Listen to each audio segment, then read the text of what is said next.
September 16, 2015 meeting of the Edina City Council and the Edina Housing and Redevelopment Authority. Roll call, please, Ms. Mangan.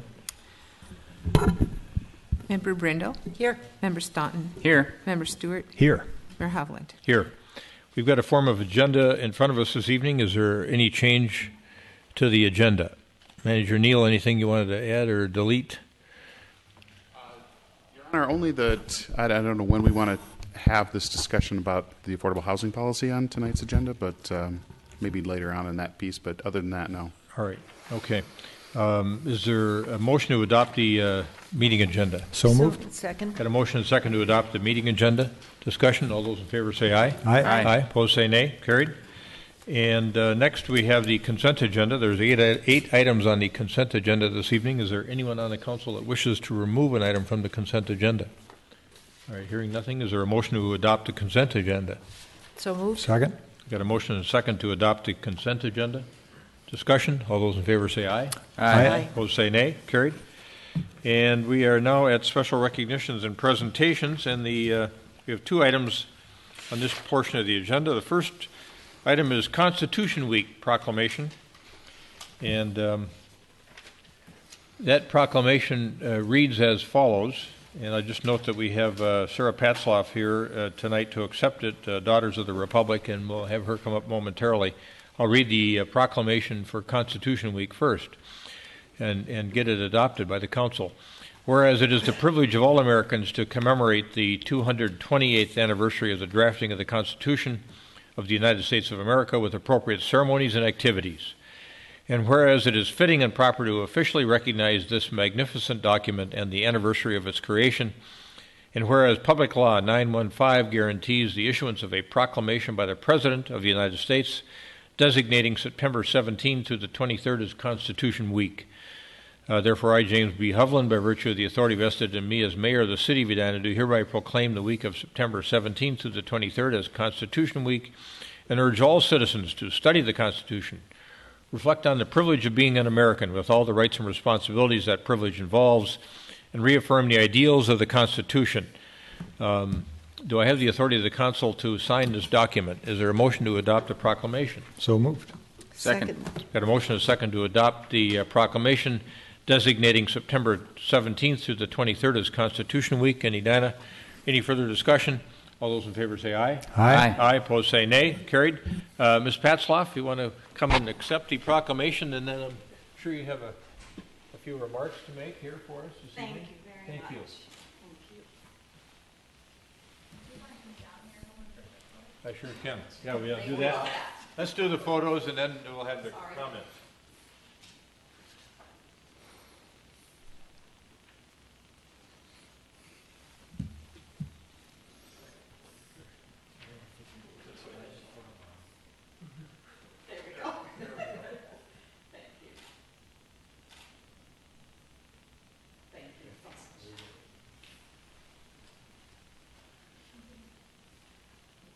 Thank you, Mr. Mayor and City Council members, and actually a special thank you to Deborah Mangan, who coordinates this every year without fail. I am Sarah Patzloff, and I happen to be a member of the Monument Chapter of the Daughters of the American Revolution. And you may mostly recognize us from the 4th of July parade, where we're the ladies in our colonial costumes, but our organization is so much more than that. We stand for three core principles: education, patriotism, and historic preservation.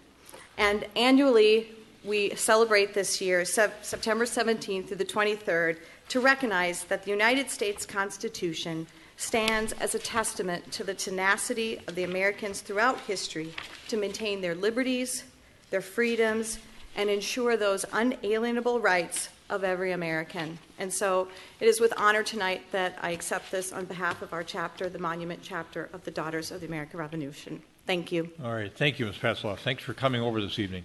Thank you, guys. Thank you. Next, in this portion of the agenda, we have Jordan Gilgenbach with his Speak Up Edina presentation. The presentation this month involves connectivity with local elected officials.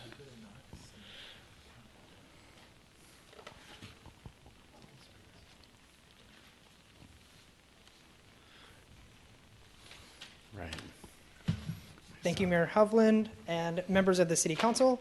Like the Mayor mentioned, my name is Jordan Gilgenbeck. I'm a Communications Coordinator here at the City, and I am presenting tonight on the August Speak Up Edina discussion, which centered on the interaction of residents with elected officials. You guys. As you are aware, the Speak Up Edina is our city's civic engagement site. We've had this around since 2012, and over the last little over a year and a half, we've been doing monthly discussions on varying topics on the site, gathering feedback from the community. During the month of August, we asked the following questions in regards to residents' interaction with the council.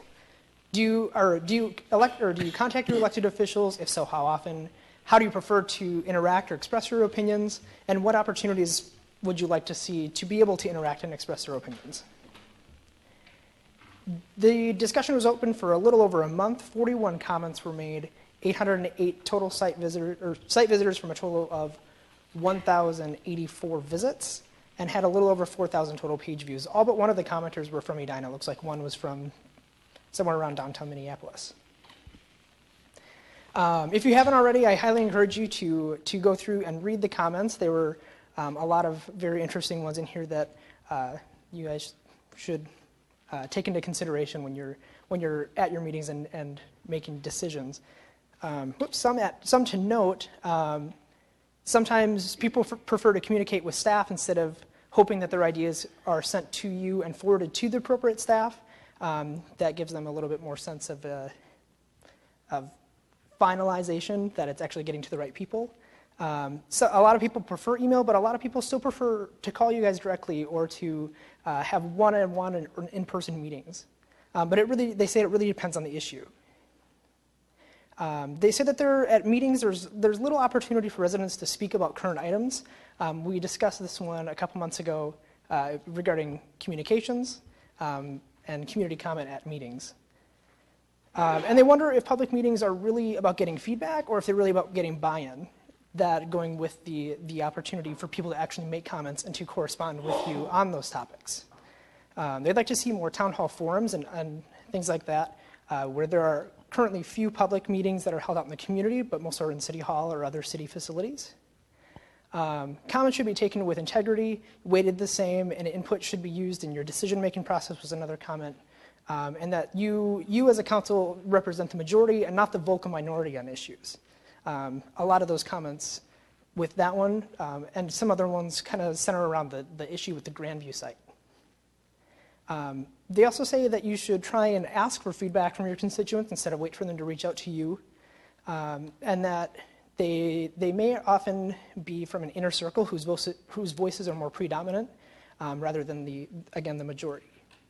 And one other comment, that they pay the taxes, but they don't feel that they're heard or valued by the entity that collects them. So again, that's just a quick summary of some of the comments that were in there. Some of the takeaways for you as a council, again, just like last time, consider the length of your meetings, where in the meetings that public comment can be taken, and those opportunities. Some people can perceive that their comments are unwelcomed or ignored, so make sure that you're always recognizing and being thankful for those comments. Again, consider hosting 2 or more town hall meetings, either in person or online. Weighting comments the same. Again, people think that because they've lived here longer or because they are part of this vocal group, that their comments should take more weight. But again, people think that, or you represent the majority of people, so take all people's comments at the same weight. And then consider all the comments and not just the loudest. That said, for future Speak Up Edina comment or topics, and we're looking for a little comment from you guys on how often you want to see me here. We sometimes receive a lot of comments, and some of the topics that we've done receive very few comments. We average about 46 comments per discussion, high of 126, low of down to 15. The number of participants on those same discussions, high of 72 participants, low of 5. This one specifically had 18 participants, so individual people making those 41 comments. We regularly mine comments and try and reach out to individuals and groups and other organizations and try and get comments to the site. And sometimes, depending on the topic or depending on how people are feeling that day, they either do or don't. So we're wondering if you think that there should be some sort of a threshold of the number of comments or number of participants that would trigger me coming back and making a formal presentation to you instead of just including it in your council packet every month as part of correspondence. Anyone in the council has had a chance to contemplate that answer for that question? Member Stewart. I'll be happy to speak off the cuff here. Sure. In terms of your first question, how often? I think seeing you here monthly is just great, and I think you do a good job, and I like doing it. I read all these comments when we get them. I enjoy hearing. I realize that sometimes it's only 20 different citizens who've commented at any length, and that's okay. I still want to hear what they say. And so the difficulty then I think would be, if you're going to do this every month, how do you find a good substantive question to ask each month that is one that can help us? I think on the whole you've done a good job of finding that out. I don't know if you need suggestions from citizens, and maybe we should have a space where they could offer a question to ask, or from council. I'm sure you'd accept any input from us at any time. Having said that, some of the questions that have generated a lot of response and seem to be things that people are really interested in commenting on, I think it's not a bad thing if those questions got recycled every year or two. Sure. And got asked again, because opinions vary and different people choose to input at different times. So for what that's worth, I don't think there's anything wrong with asking the same question in September that you asked in September 2 years ago or so. Member Brindle. Thank you, Member Stewart. I'll chime in here. Even if a topic doesn't get a lot of response, I would still report on it, because we have a lot of people who either are watching right now or they clue in and take a look later on.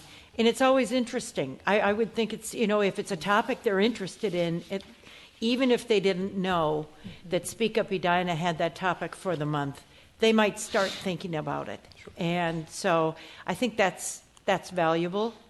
There was something else that flitted through there. But yeah, I wouldn't change the routine we've got going. I think Member Stewart's comment is a good one, and that is, how do you come up with a compelling enough topic to make people step up? And now I know what I was going to say. The topics that I believe elicited the most response had to do with liquor, tap rooms, brew pubs, food trucks. I think those were the liveliest discussions. So, the other discussions are valuable, but certainly those are the ones that people are particularly interested in, because that is that involves their entertainment. Sure. And it's what they want to see here. But I just thought it was interesting that those are the ones they're most concerned about, and some of the others, while we get comments, they're fewer. Thank you. Thank you. Member Staunton. I'd echo many of the comments that have been made. Jordan, I think you're doing a nice job with this. Thank you. And as an aside, I would say that the report, I like how you've been refining the report. This month's was the easiest yet for me to digest, sure. And it was laid out in a way that made it really easy to review. And I like the synthesis that you do for the presentation, so we kind of get a summary and an analysis, and you're starting to give us your take on what the aggregate information is. And I think this is the kind of thing that we can't, I think we have to just keep going with it, and if we don't get a lot of response, it's just one more piece of the tapestry, if you will. Part of our jobs is to listen through a lot of different portals to what we're hearing from folks around the community, and this is one, and there's many others, and we just, I think, as many as we can have open at any one time is perfectly fine, and it's up to us to synthesize that information and figure out what it means for the future of the city. So I think you've done great work with this, and I would encourage us to continue. And And perhaps as we're wrestling with issues, to the extent you're looking for topics, those would be good things to channel through. And I assume that you've kind of done that already because you see things on our radar screen that you're trying to get the temperature of the community on. So thanks for your work. Thank you. There are a multitude of issues that come before us seemingly on a weekly basis, and they involve, for all of us, I think, reading emails, responding to constituents. And what you've really done is you've taken an issue that you know is important and created a venue for people to comment on it on a broader basis, which I think is important, regardless of the number, as Member Stewart says, regardless of the number of people that engaged in a dialogue. This month, I think you said there were 18 people, 41 comments, so there was a bit of that back and forth amongst themselves. But nonetheless, the information they all provided was, I thought, interesting and helpful. And for me, everybody's opinion is important, and at the end of the day, we may not agree, but it always helps me personally, and I think this council too, make a better decision and take a better direction than we otherwise might have taken if we wouldn't have had that information. So I say keep it up. You're doing nice work, as Member Staunton said. I personally think that the recent quality of life survey would be, that was so content rich. I think you ought to go there and see what you can mine out of there for ideas I bet you could get months worth of ideas out of the quality of life survey in terms of a follow-up where people had concerns about, for example, tear down, rebuild. We don't hear as many direct concerns about that, but it's still the most important concern for people in our town. And you might think about asking questions on a follow-up basis there. Construction management, for example, we haven't heard much about that lately on a personal level, but there may be things going on out in the community that people are happy or unhappy with on the construction management side of things that we need to know about. So I'd encourage you to take a look at that quality of life survey. I think you'll find some good material there. Great, thank you. So keep it up, and Great. we like seeing you every month. Thank you. For a variety of reasons, this being one of them. So great. Well, we do have another discussion going on this month. Through October 1st, we're focusing on styrofoam, whether people think they should be banned, what they think about offering compostable, recyclable, reusable containers instead, Yep, whether that's better or topic. not. In the following month, starting in October, or later this month, last week of this month, we'll start one on the Parks and Recreation offerings, looking at what people think about the quality of our parks and the quality of our programming. And you guys touched on this a little bit, but if you guys have any burning topic ideas, please let Manager Neal know, and he can forward those to me, and we can look into those. I think Park and Rec related, this is something we're going to have to work on next year, but I'd like to know what people think we ought to do with Fred Richards.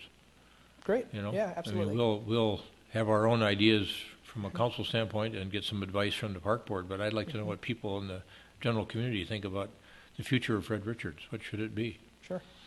So there's one for you. Excellent. Thank you. All right. Thank you. Thanks.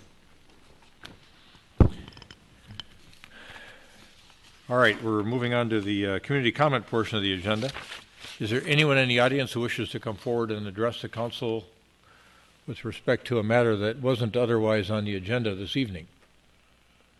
Seeing no one coming forward, we'll move on to the next portion of the agenda, which is reports and recommendations. And the first matter there, Mr. Brown has this proposed city code update from the Health Division. Mr. Brown, welcome. Twice in one evening, we see you at the work session, and here we have you again. So it's good to see you. This will be a lot more brief, hopefully, just a couple slides. Basically, we have a few different issues that the Health Division has run into recently that required some code changes. Two of them involving residential swimming pools within the city, and then a couple others with licensing of food pool and lodging facilities in town.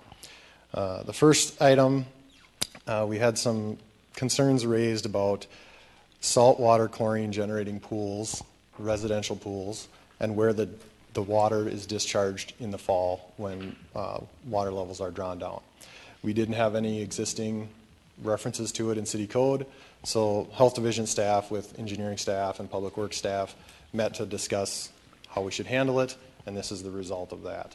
Basically, requiring a discharge of saltwater chlorine generating pools to the sanitary sewer rather than front yards or storm sewers. So that's the first code change. The second item on this page is about the handhold requirement for residential swimming pools.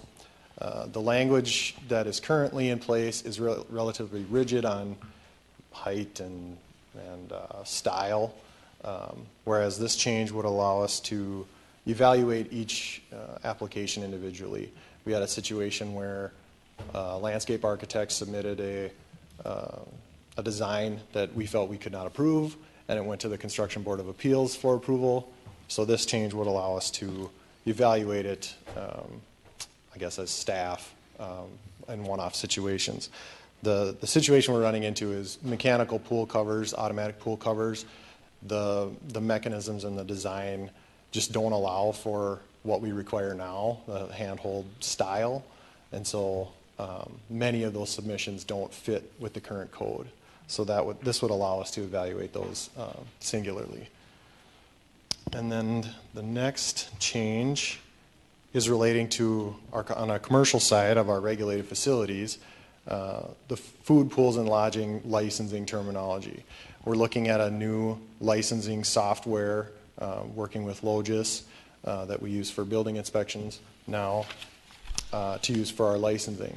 And in combination with that, we're trying to streamline our licensing language and the terminology we use for our food facilities, mostly temporary food facilities. We have some language that's a bit antiquated compared to some of the jurisdictions around us. So it should simplify things for operators during application. So those are the main changes, and we're asking to waive second reading of the ordinance. Questions for Mr. Brown? Member Stewart.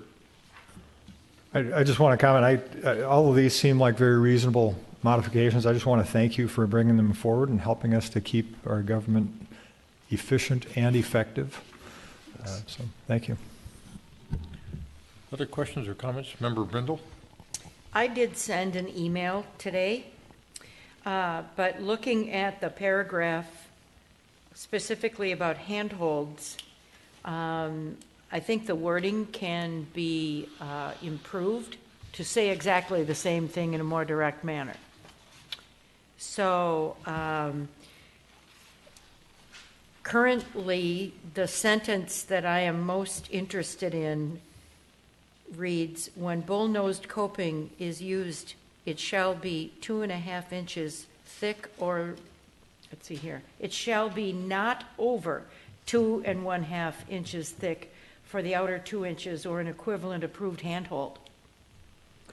So the area that I'm most concerned about is it shall be not over. So what I would like it to say is when bull-nosed coping is used, it shall be at most 2.5 inches thick for the outer 2. I believe, though, that that's more direct, more understandable, and says the same thing. So City Attorney Roger Knutson, is my wording acceptable for that? It is to me, yes. Okay. Would you repeat your wording, please? Yes. So it is the second sentence in that paragraph. Mm-hmm. You're striking the words "not ever" and replacing them with what? Not over at most. And so the sentence would read, when bull-nosed coping is used, it shall be at most 2.5 inches thick for the outer 2 inches or an equivalent approved handhold. If this were, I mean, it is a legal document, but you'd see language like "not more than" also would be an alternative choice. That the when bull-nose coping is used, it shall not be more than. It shall not be more than 2.5 inches thick. Either way, whatever you prefer. It just read easier for me, and I'm looking at this from the eyes of someone who is a contractor, a resident, understanding what their requirements are. So it shall be at most 2.5 inches thick Okay. versus it shall be not over 2.5 inches That's fine. thick. Okay. I just have to say that this is another box checked for me in my city government service talking about bullnose coping. I never thought the day would come, and I feel really good about it. Well, you know, it is one of those things. Our lives are a compilation of many experiences. There you go. Some of which we did not anticipate. Now I can say I did it. Yes. Right? Get out your list and check that off electronically there. That's very funny. Can I ask a different question? Sure. I noticed the language on saltwater pools is very deliberate. Saltwater chlorine generating. Over the past few months, we've had some inquiries from residents about saltwater pools, and I think this might be a nice opportunity to just talk about what are saltwater pools and why are we using this language, and can you just give us a little background on Sure. Why is it okay to discharge it into the right, sanitary? or why do we want it discharged in? The differentiation is basically how the chlorine is provided for the pool. It's chlorine sanitizing. It's the same sanitizer as if you want to say, regular pool that you would pour chlorine into. But the way the chlorine is produced is in a different method. You add salt to the water, and then there's a piece of equipment that generates chlorine from that salt water. But the byproduct, or the discharge water at the end of a season, does have a much higher level of salinity to it. So the discussion was, right now we allow, if someone wants to discharge their normal pool water after a period of sitting, so there's no chlorine in it, you could discharge it onto your yard to dissipate through, just seep in, I guess. But in this case, we didn't want to have the salt or the higher concentration water entering the environment that way. So after meeting with Public Works and Engineering, we thought, let's direct it to the sanitary sewer for disposal. Well, and not just into the yard, a lot of that ends up in storm sewers. Yes. Well, and is that okay? It's for a normal For pool. a normal pool, it's okay to run it out into the stormwater system. We would, Once the At chlorine certain is levels- once the chlorine is gone. once the chlorine's gone, we have guidance for that. If we got a call about how do I do this, we would provide guidance that way. This is a special circumstance. We had a special kind of concern about it. Sure. And they're by far the minority of the pools that we have in town. But if the salt got into the stormwater and then into the creek, it Right. could have an adverse effect on the bioclimate there. Manager Neal? I was just going to comment that this is a good example of an issue that really started as a public concern among some residents. It was brought to council. Council expressed some concern, asked staff to look into it, and then it generates into a change in our regulatory system. So it is an example of how the council takes advice and counsel from residents, and that changes our regulations and how we are going to manage this project in the future, these similar kinds of pools in the future. Yeah, and thanks for the staff follow-up on this, because I do remember when it came up and we asked the questions, and you've done a terrific job of incorporating it. So this is interesting as to how someone would have to handle the discharge in terms of probably creating new piping to get their water to drain into their sanitary sewer, as opposed to just discharging it out into the street and letting it run into the stormwater sewer system. Right. Well, we will do a lot of education during plan review for new residential pools, and we've already had one that we've told this is coming. So plan for an outlet, and it's a temporary connection, so they would connect a hose or pipe from their outlet to some kind of fixture that is connected to the sanitary. So it's not something that's hard plumbed or is used frequently. It's probably once per season. Member Brindle? So saltwater chlorine generating pools, they're the minority of pools right now. Yes. Do you see this as something that more and more people are going to become interested in? Why would I choose one? Why would I choose a saltwater chlorine generating pool rather than a typical chlorinated pool? They're more comfortable to swim in. You can open your eyes and it doesn't sting like chlorine does. And you can float easier, you remember? That's my problem. Okay. Could they become the norm in pools, and then we have a disposal challenge? It's possible. The trend is that they are becoming, there's more of them being installed. I wouldn't say it's a dramatic trend. Kind of your traditional either liquid or solid chlorine feeders are by far our majority that we see. So it's very much a minority right now. Okay. Well, we'll watch it happen. Right. Okay. All right. Thank you.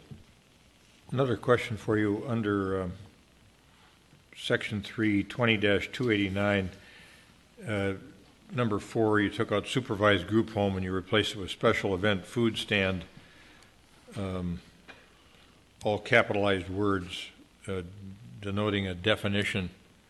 Same thing with seasonal permit food stand and seasonal temporary food stand, mobile food unit, all capitalized terms denoting that there's some kind of definition somewhere of those particular types of food stands or food units. Is that true that there's a definitional section somewhere else in the code? There is. Those are referenced in Minnesota statute. We adopt those terms.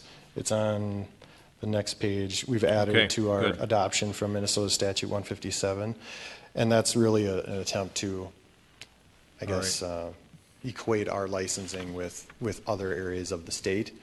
We use terms that were confusing for folks that maybe had an event in Minneapolis and then came here or somewhere else in Hennepin County or somewhere else in the state. We're going to use licensing terms consistent with Minnesota statute. I would then capitalize those terms on that next page so they match up with the capitalized terms on 20-289, I think.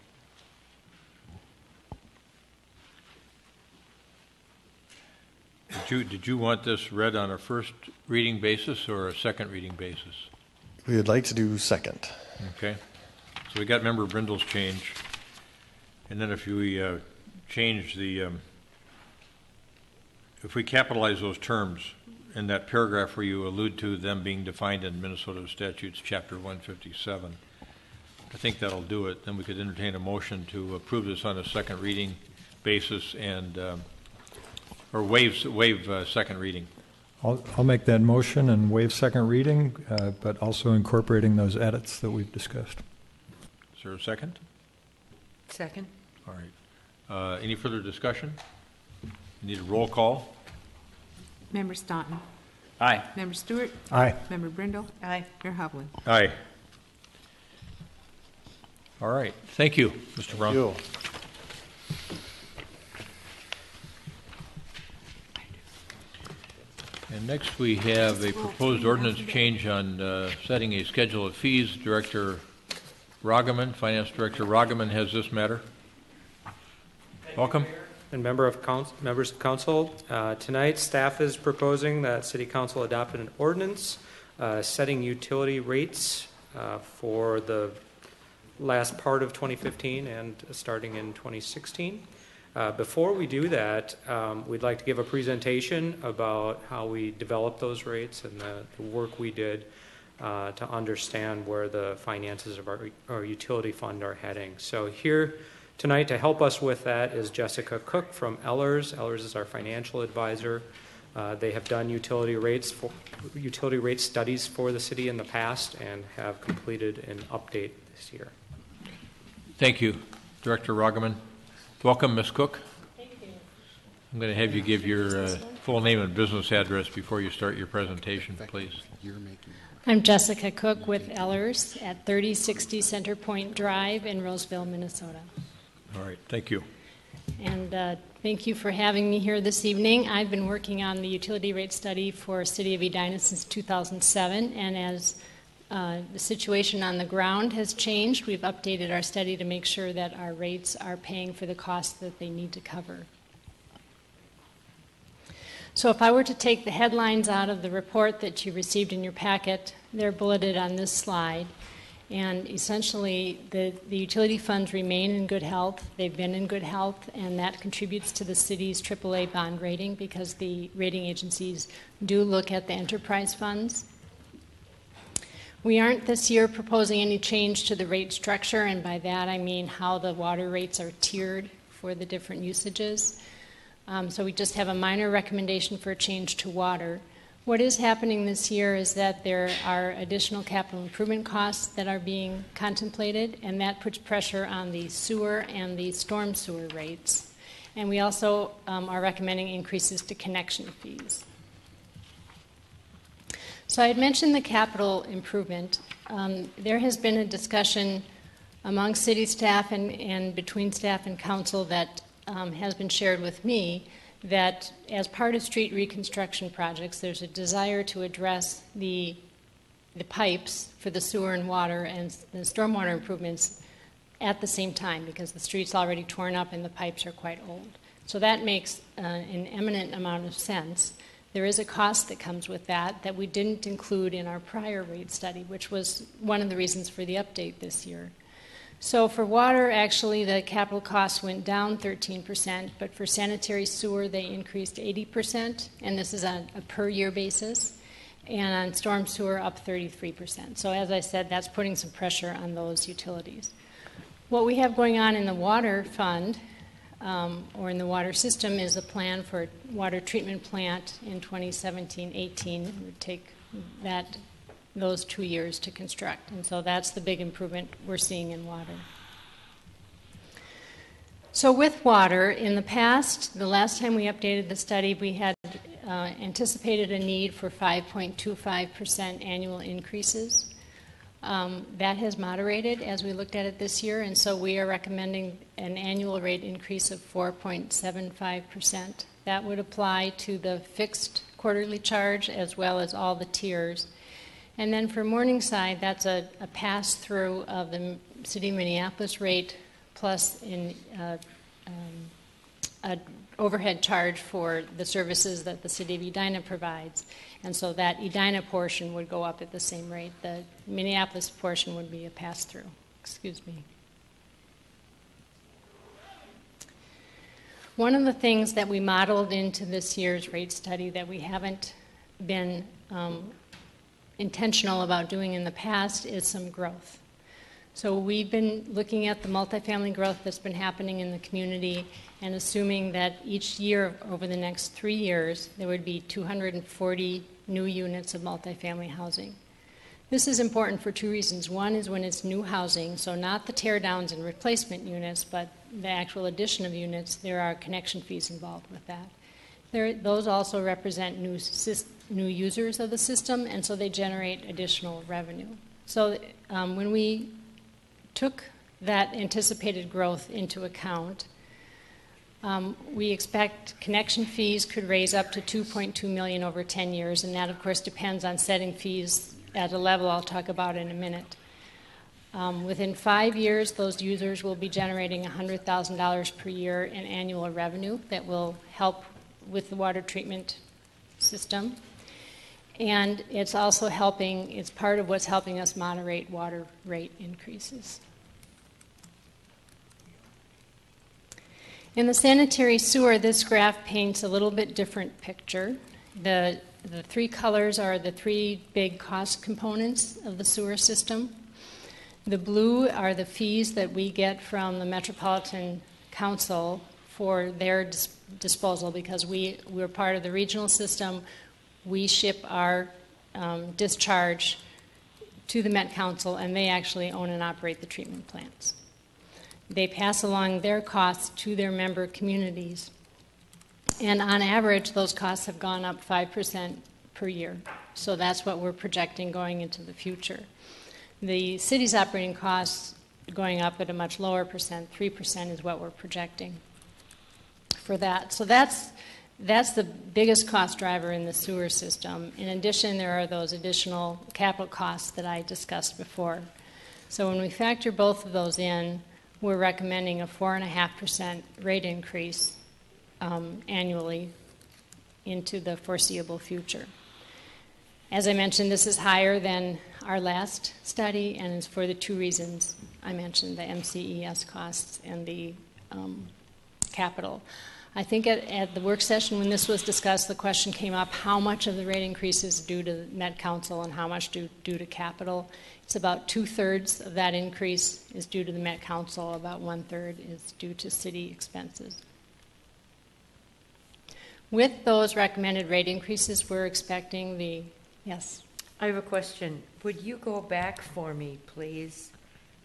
Talking about the Metropolitan Council cost increase of 5% a year. And then, did you say the city cost increase is 3% a year? Right. Okay. The city's operating costs are 3% a year. Okay. That's what we've assumed for the purposes of our rate study. Right. And so we end up with a 4.5% increase each year. Right. And there's a third component of that, which I should have mentioned, which is the capital costs. And based on what we've seen in the construction industry as we've come out of the recession, we're anticipating that capital costs go up 4% per year. So we have city operating at 3%, capital costs inflating 4%, and the Met Council at 5%. Since the Met Council is the biggest part of the costs of the sewer system, that's pulling that need for the increase up above the city's costs. Right. So how do we stay even if we are at 4.5%? Because only a portion of your costs are going up at 5%. So since the other portion is going up less than that, we're kind of doing the average. Okay. I'll trust you on Okay. that. Okay.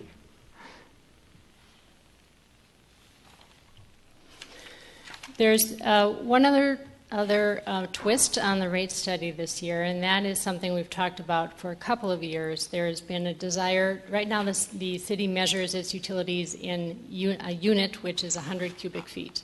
And nobody can really visualize what 100 cubic feet of water is. So there's a desire to measure that in terms of gallons. And just as a reference, 2,000 cubic feet of water, or what would be 20 units on somebody's bill, is 15,000 gallons of water.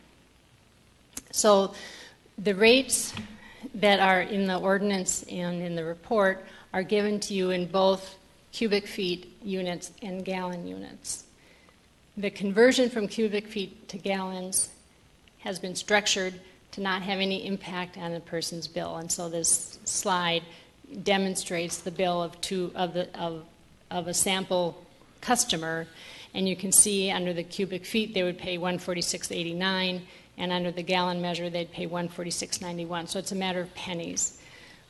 The point I'm trying to make here is that when the rate increases are not caused by the conversion from cubic feet to gallons. I had mentioned connection fees, referred to as SAC and WAC fees, and we're proposing a significant increase. Certainly growth is driving the need for some of the improvements, especially in the water system. Would you explain, Ms. Cook, what SAC and WAC are for our audience members or citizens? Certainly. SAC stands for Sewer Access Charge, and WAC stands for Water Access Charge, and they are fees that a developer or property owner would pay when they pull a building permit for new construction. And they are based on a calculation that's performed by the Met Council of how much sewer discharge that unit would be producing. So a single-family home would be charged one SAC or WAC unit, as would one apartment. But just to be clear, it's a one-time fee paid at the time of the connection. Right. And it's the rationale of it is that the city has a system in place that the city is paying for and has to pay for in the future, and it's a charge for that new person to tap into the system. Sometimes they're called tap fees. So right now, the tap fee for one apartment is $625 per unit. For sewer, and for water it's $1,250. We're recommending that those could go up to $1,000 and $2,000 respectively, and then increase 7% after that. There are two rationales for that size of increase. One is shown on this next slide, that Edina is a desirable community for development, and the 1,000 and 2,000 is less than, what do I want to say? It's an approximation of the capital cost of a new unit's portion of the capital cost, and yet it's still competitive with other communities. So on this slide, I have Eden Prairie, Edina. Green is what Edina's would go up to under this proposal. Chanhassen, Minnetonka, and St. Louis Park. I put Chanhassen on here because Chanhassen is also a community that is desirable for development. And they have not experienced their connection fees as a barrier to development. And for clarity, this is both the SAC and the WAC combined. Yes. Yes, it is.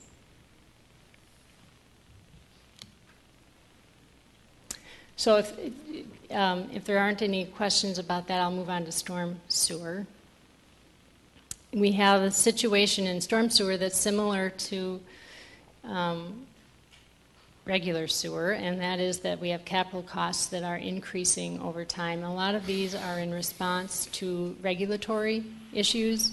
I don't know if you've been following some of the regulations that have been coming out of the state. I'm sure you have, because they've been coming in front of you, but it's an area of what I would refer to as an unfunded mandate from the state, is improving the quantity and quality of stormwater. And it results in the need for more capital investment in the community. So that is one thing that's driving storm sewer costs. The other thing is that in the general fund operating budget, there have been some storm-related operating costs, such as street sweeping. And there's the opportunity to make this a pure utility where it would pay for all of the costs related to storm sewer. So when we do those two things, it results in the need for a one-time increase in 2016 of 10%, followed by 6.5% increases thereafter. Now those percentages sound like a lot, but what it represents is about $2 per quarter increase per year. So it's right now, the storm sewer bill is $24.26. It would go up to $26.68 with a 10% increase. This next slide takes what might be an average consumer. So it's someone who is using 27,000 gallons of water and 13,000 gallons of sewer in a quarter, and compares it with a number of other cities. The first two bars on the left, the first bar is the City of Edina's rates under the proposed 2016 increases, and the next one is the 2015 rates. All the cities off to the right are 2015 rates, so they'll all go up a little bit in 2016. The bar that's far to the right is the City of Minneapolis. I think that's instructive because we're adjacent to Minneapolis and we're so much less.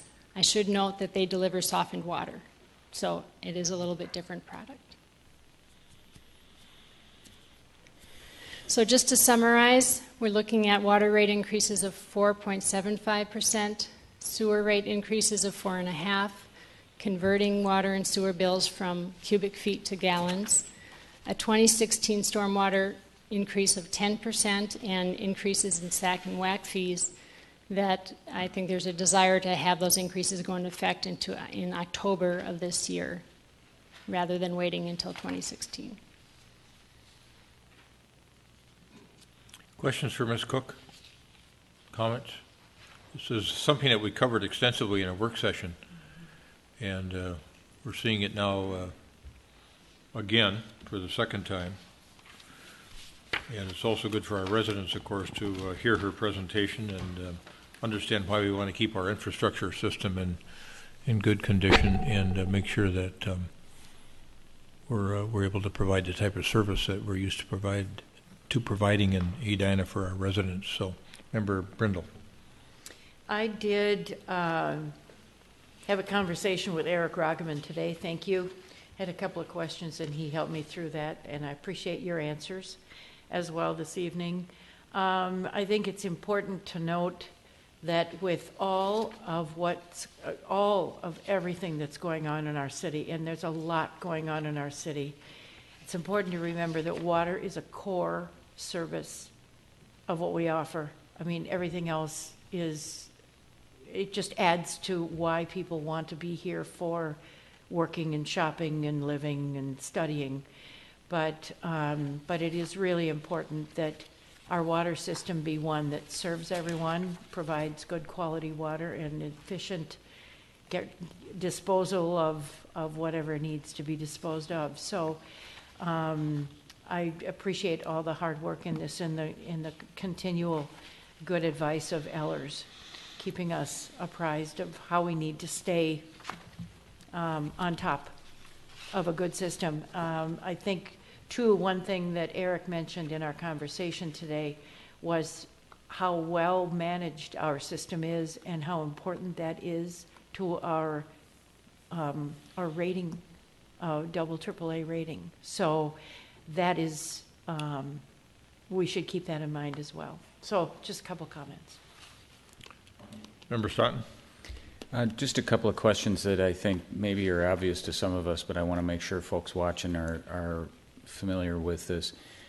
That this is, and I just confirm for me, what we do with our utilities, it's an entirely user-based system, and we have it. The rates we're talking about charging are designed to generate revenue that pays for the operation, maintenance, rebuilding of the system. Is that right? That's a very accurate way to put it, Councilmember Staunton. So I just want to make sure folks who are watching realize that this is a planning exercise to make sure as we're going out into the future that this enterprise fund, which is basically an enterprise designed to deliver these utility functions to our residents, is financially secure and on solid footing, and we're just trying to estimate what kinds of revenues we need in order to meet the expenses that are necessary to keep the system going. Correct. Like a lot of other utilities, we're spending a lot of money to build infrastructure that we expect to last for many, many years and decades. And so it's important when you're spending that money up front to look at the long term and figure out that your revenues over the life of that infrastructure asset are going to be enough to recover those costs of installing it. And so that's the long-term nature of our rate study that Ellers helped us with. And one of the privileges we have as a suburb that's a little bit older, closer to the city, is that we have an infrastructure that was built longer ago than some suburbs, and we've had some really good presentations from staff on just how important it is to plan into the future and what a task it is if we don't plan ahead. And I think folks need to know that we're trying to do this in a way that is avoiding big bills coming due at a later date. And I really appreciate the planning that's gone into that, and I think this is a really sensible approach that's putting us in a really responsible position. So thank you. Thank you. Member Stewart. I concur with Member Brindle. The core underground infrastructure is not a sexy issue, but there are a few things that local government does that are as important. So I think it's the right thing to do to ensure that we continue to provide excellent services, both in providing fresh water and taking away sanitary sewer and stormwater. And so thank you for this work, and thank you for laying it out sensibly for us. Also agree with Member Staunton that a 4.5% increase year on year on year would be probably in most cases exceeding the rate of inflation. And this is not just for keeping up with costs and doing things. So we want to make sure that we are planning ahead, that we are doing the responsible thing and creating an infrastructure that will last a long, long time here. And we just recently had an example. There were some difficulties with our fresh water, actually that gets supplied by the city of Minneapolis, but comes through our pipes into the Morningside area.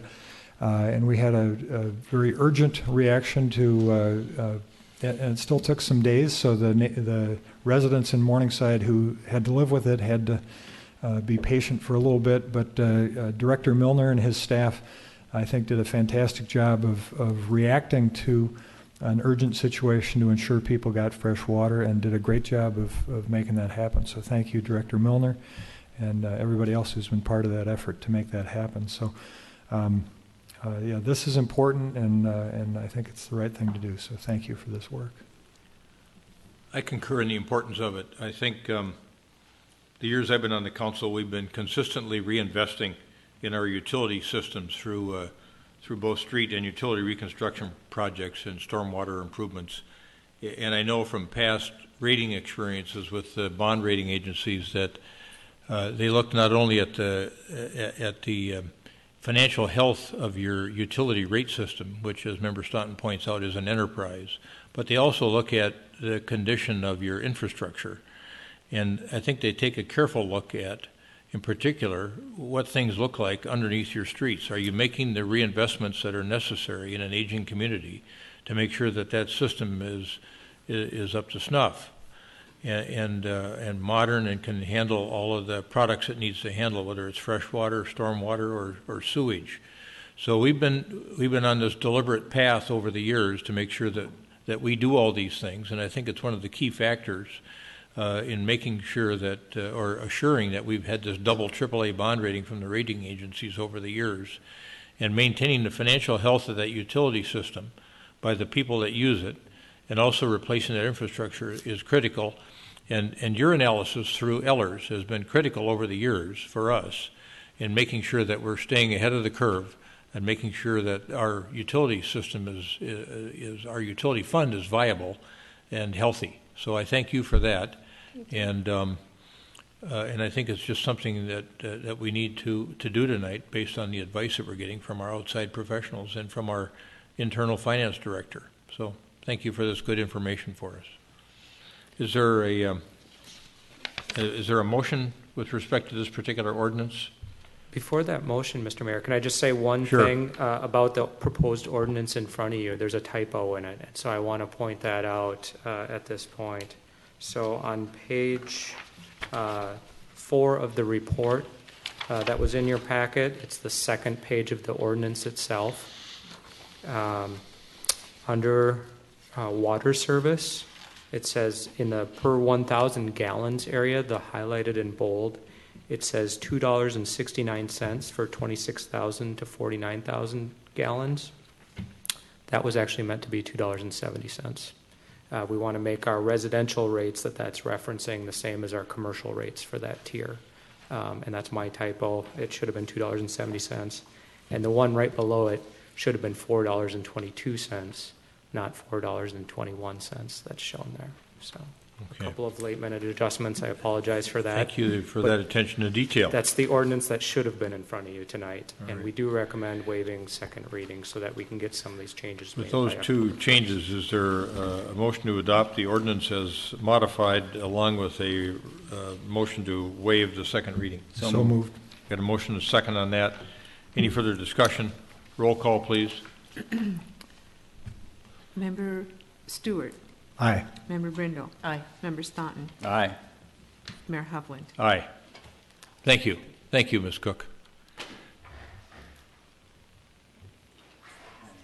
I thank you again, Ms. Cook, and everybody at Ellers for the good work you do for our city. Thank you very much. All right. Next matter before us is a proposal concerning alcoholic beverages. And Mr. Neuendorf has this matter. Your Honor, if I could give a brief preamble to You can Mr. indeed, Neuendorf. Manager Neal. Thank you. In fact, I was surprised to see Mr. Neuendorf's name on the memo. I thought maybe we'd see your name. Well, he was the lucky straw drawer for this project. As you'll recall, earlier this year, when we've had some discussion with council about your appetite to take a look at Chapter 4, which is our liquor ordinance. And I think we've talked before in council meetings about that our liquor ordinance is a little quirky compared to some of our neighboring communities and compared to some of the common practices that we see across the Twin Cities and across the state. And that's not a reason to change it, but we've been tinkering with it, seems like every 6 to 9 months or so, to the point where I think we were, as staff, beginning to have some motivation, I think, to just bring a wholesale change to you. And we had some interest in council members of taking a very comprehensive look at it. So that's where the initiative came from. It was an initiative that found its home in Karen Kurt's hands to begin with. When Karen left, Bill was kind enough to step forward and really did quite a lot of work with the business community in trying to figure out what it is they were seeing and feeling in the area of our liquor ordinance, particularly those businesses that directly compete with peers in Minneapolis at 50th and France, who now have a substantially different environment than they had a year ago.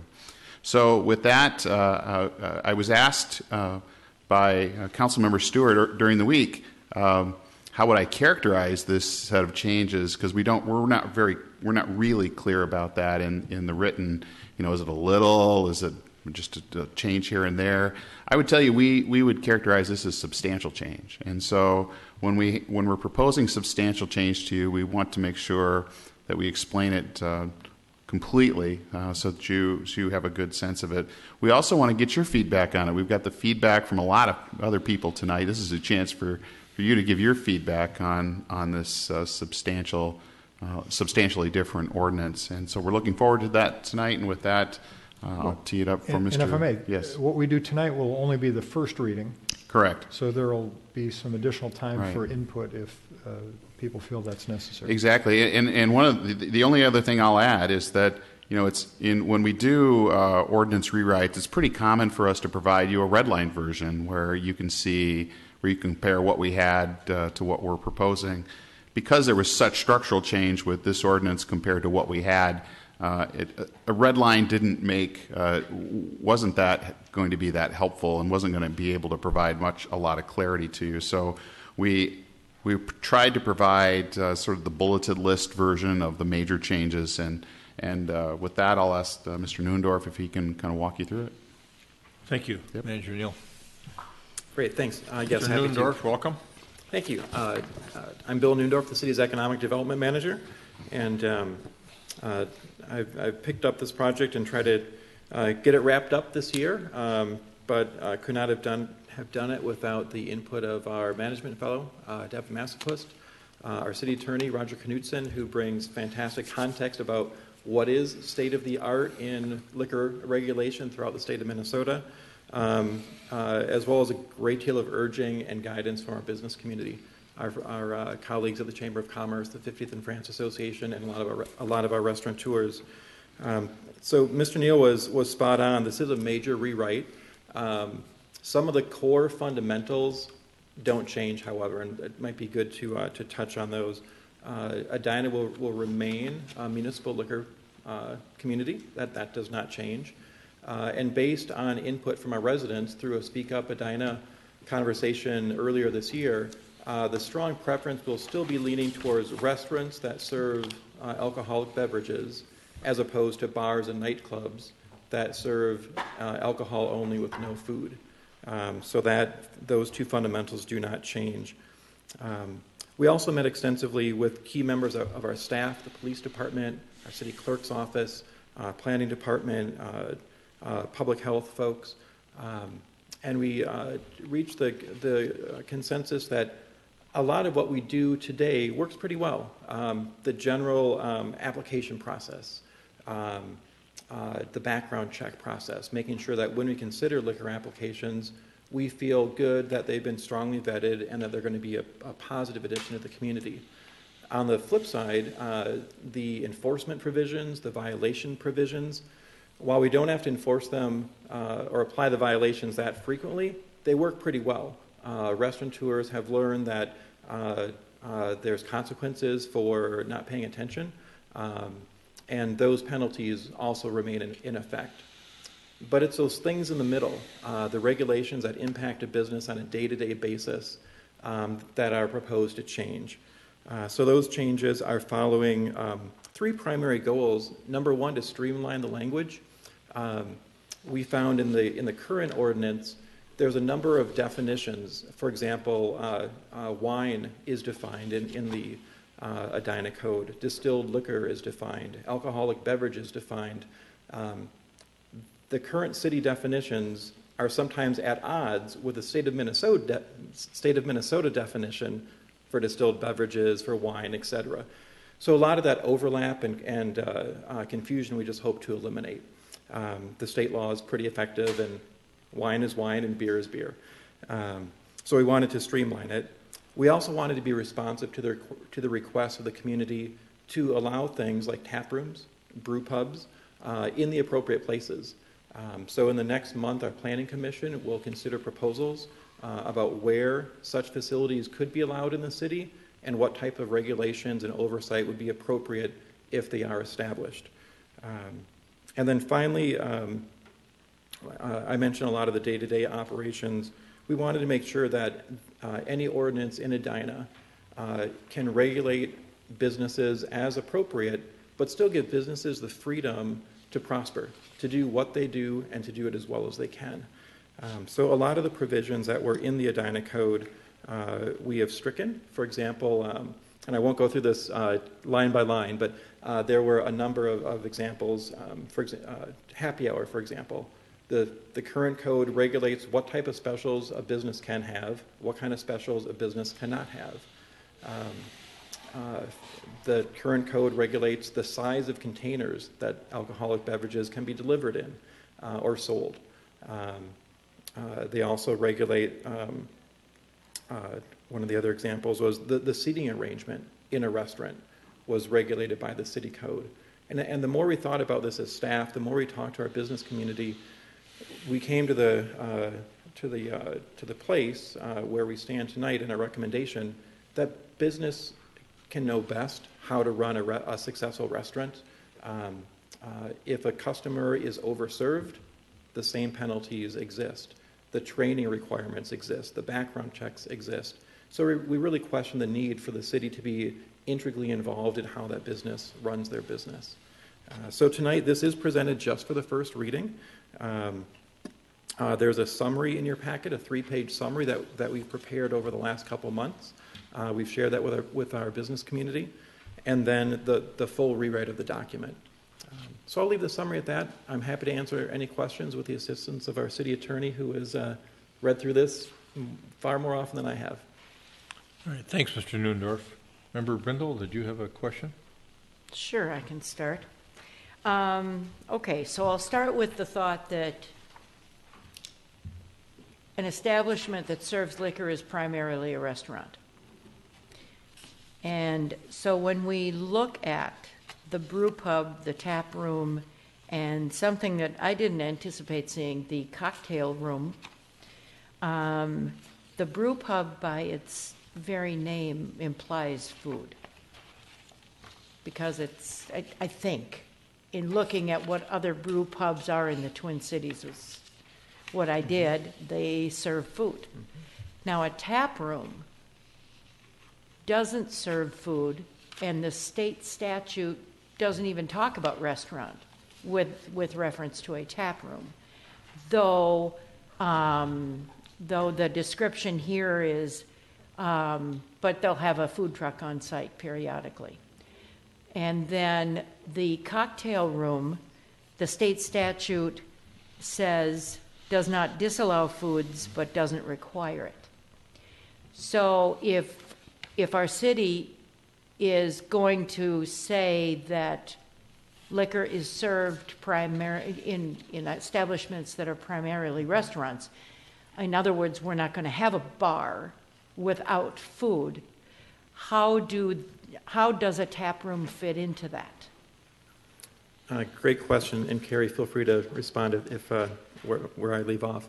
So that's the one key differentiator in this new rewrite. Tap rooms would not be restaurants, but their primary goal, their primary business model is to mass produce a product, beer or alcoholic beverages. Some breweries then open up tap rooms to dispense their product on site. Typically, the character of those facilities is much different than a traditional bar. For example, they're not open every day of the week. They're not open the same hours as a traditional bar would be.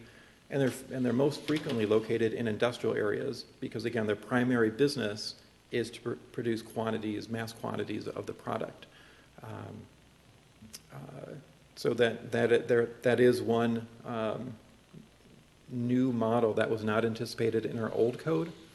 And it was interesting, when we did our resident inquiries back in December and January of this year, repetitiously, so many commenters said, we want tap rooms, we want to be part of this trend, we want to, right now we drive to Minneapolis, we drive to St. Louis Park, we drive to Excelsior. Drive to Hopkins. Why can't I just go down the street to go to this establishment? Okay.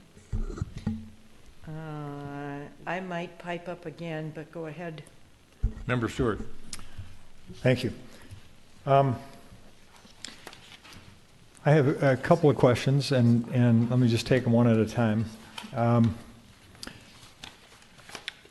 First of all, what we're doing here is we're permitting certain types of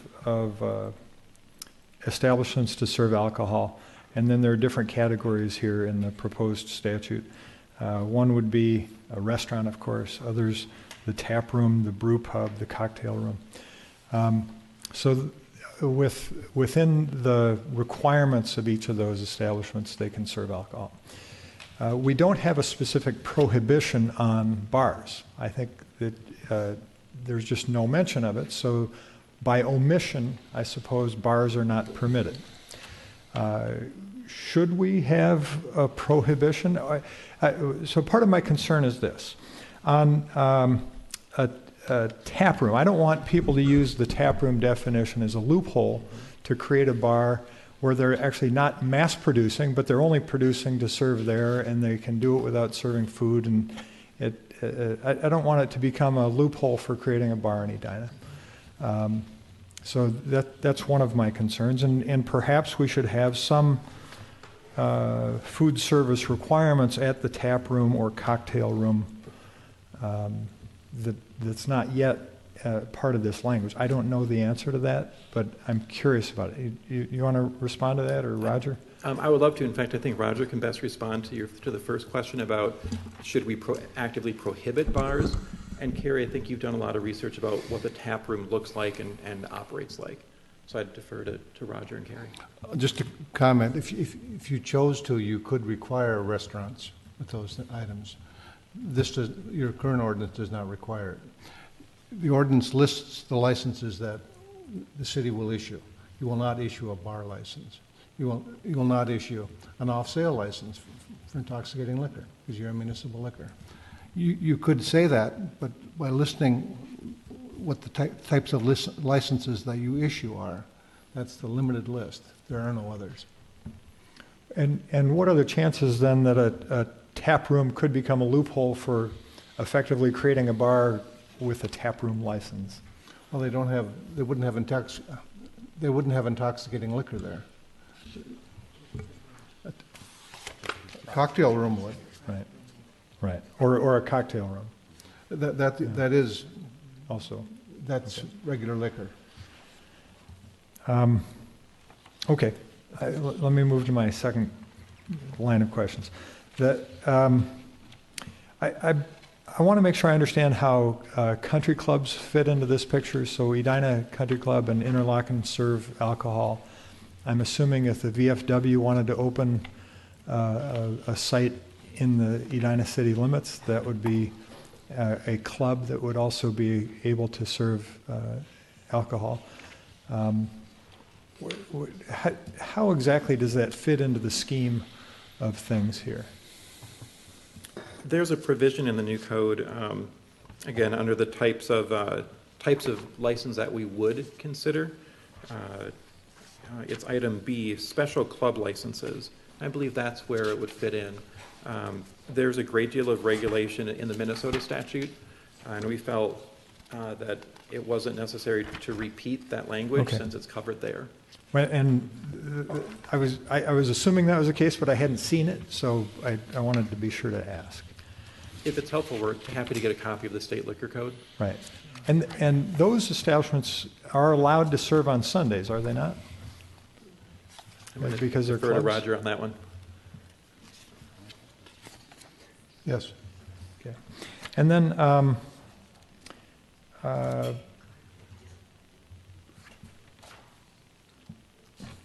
I think that covers my main questions. Thank you very much. Member Sutton.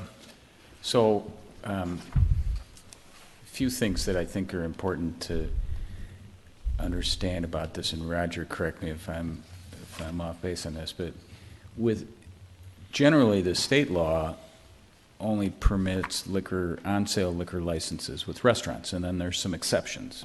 Bowling alleys, clubs, now tap rooms and cocktail rooms. But otherwise, restaurant is kind of the default. And so the notion of a bar isn't really contemplated by the state statute any longer. Am I right about that? There is a provision for bars, and I believe Minneapolis has bars.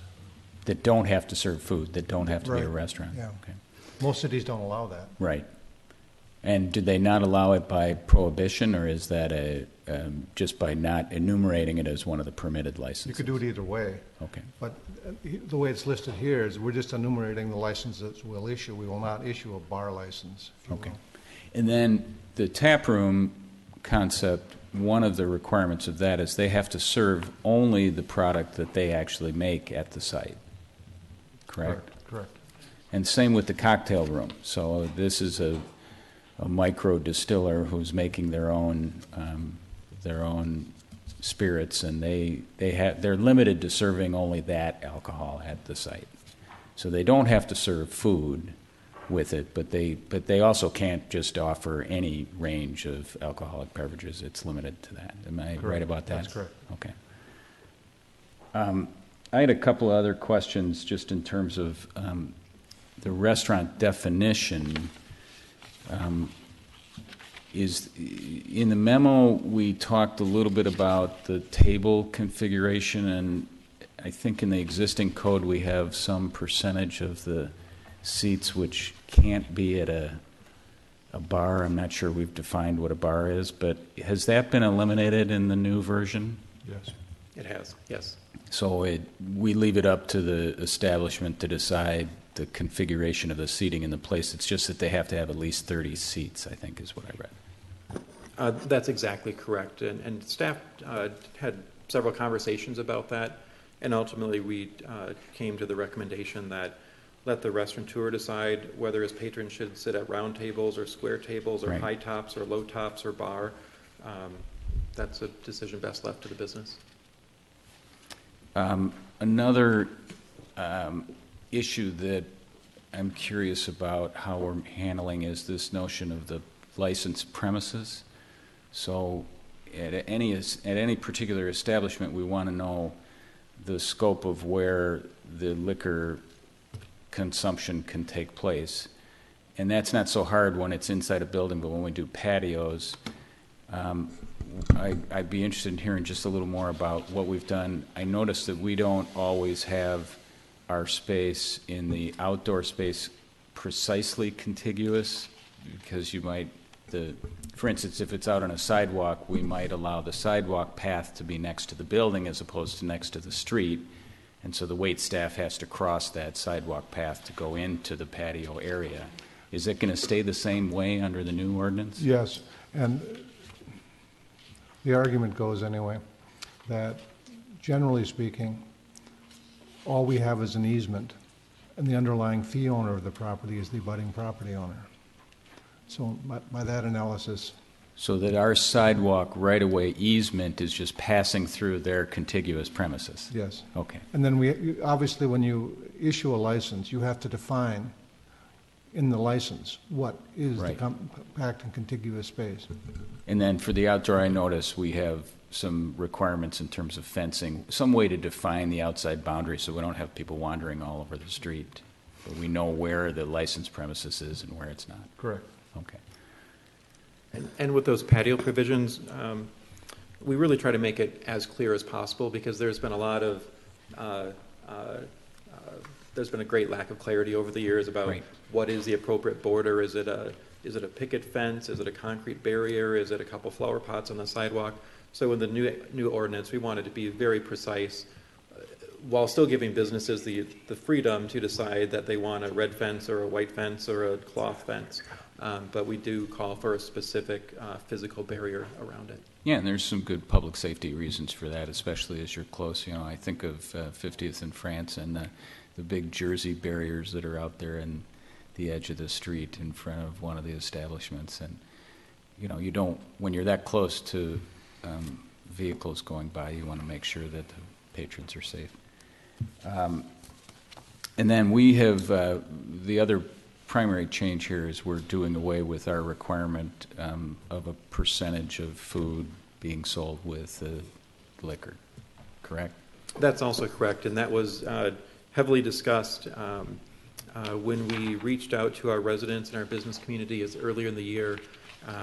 It was really interesting how the vast majority, if not every commenter about that was, why does the city care? Why should the city get into the accounting books of this business? They're either a successful restaurant that plays by the rules, or they're a bad facility that will move on to a different operator. To remain competitive, recently in the last year, the city of Minneapolis has eliminated their requirements. We've discussed it for a few years now. Other suburban communities have eliminated their requirements or reduced it.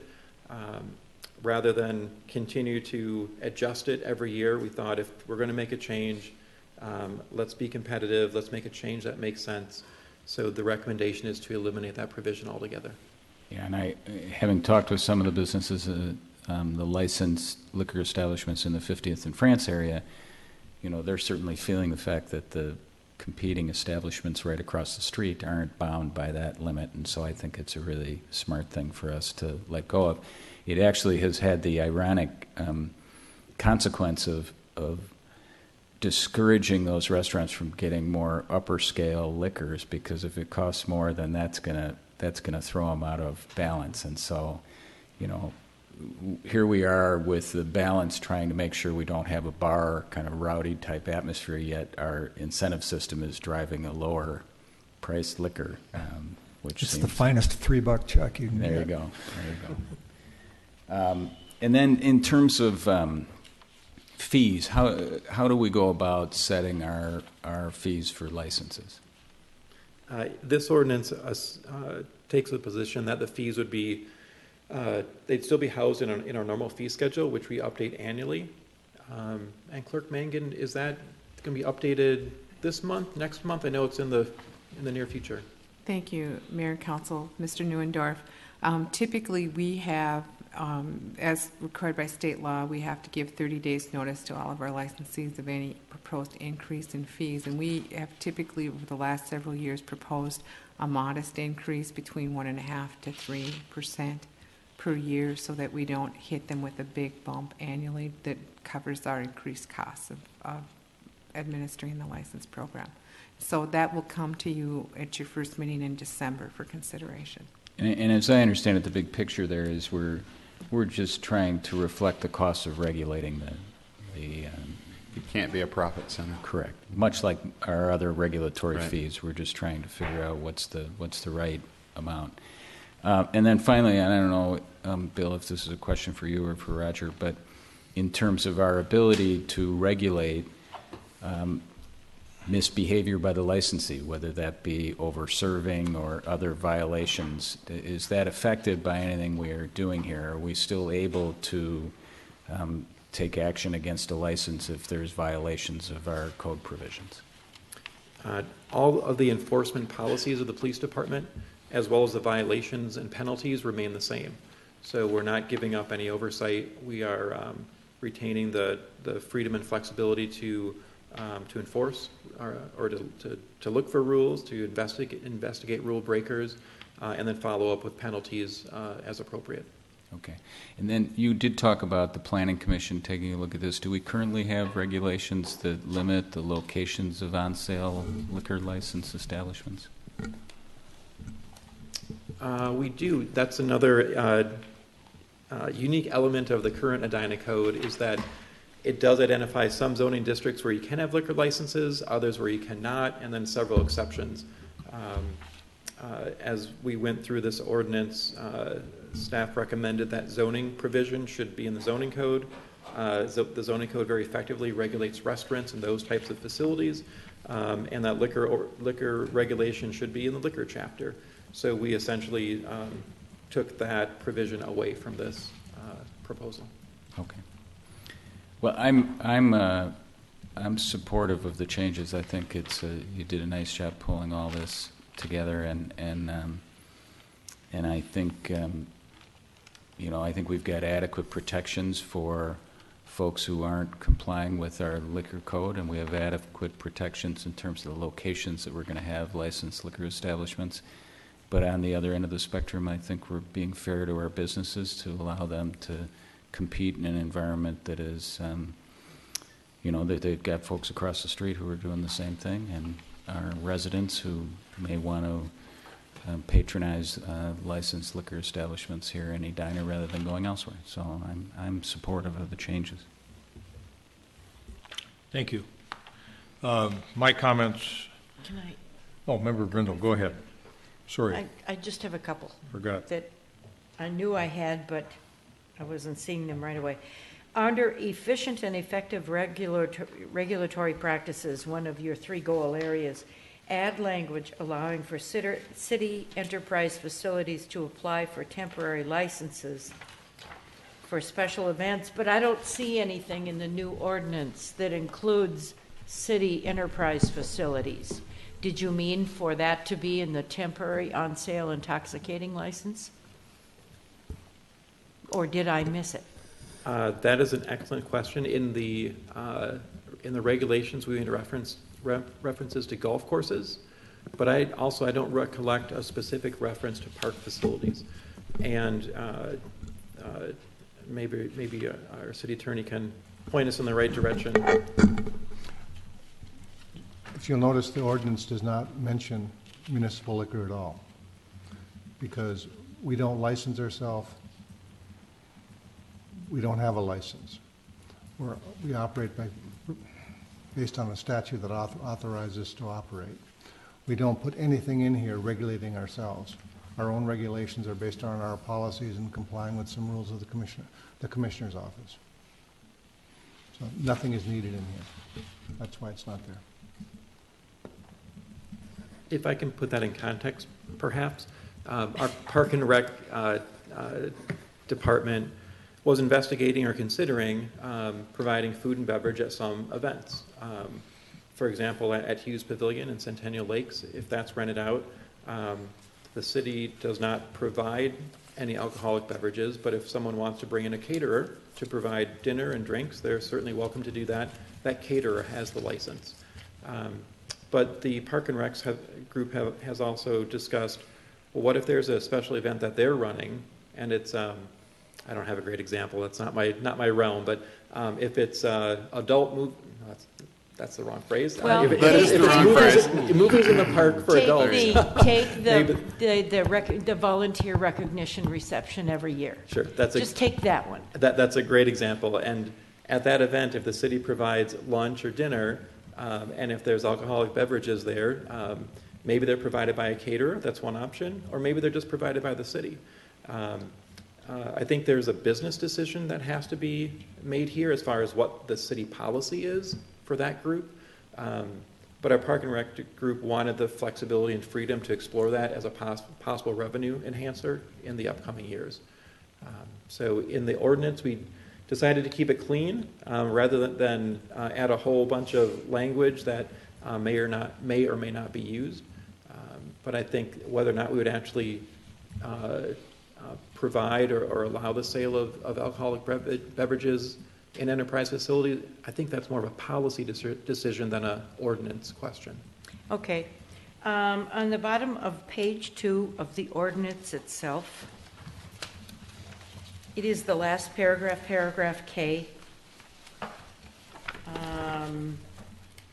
You have a sentence fragment that is repeated that can be deleted. It's in the, if you count the lines of the paragraph 1, 2, 3, 4, 5, beginning on the 5th line in the middle of the line after the word licensee, you have a temporary licensee for the on sale of intoxicating liquor is a repeat of the previous sentence fragment or part of a sentence, and it creates a sentence fragment that can be deleted.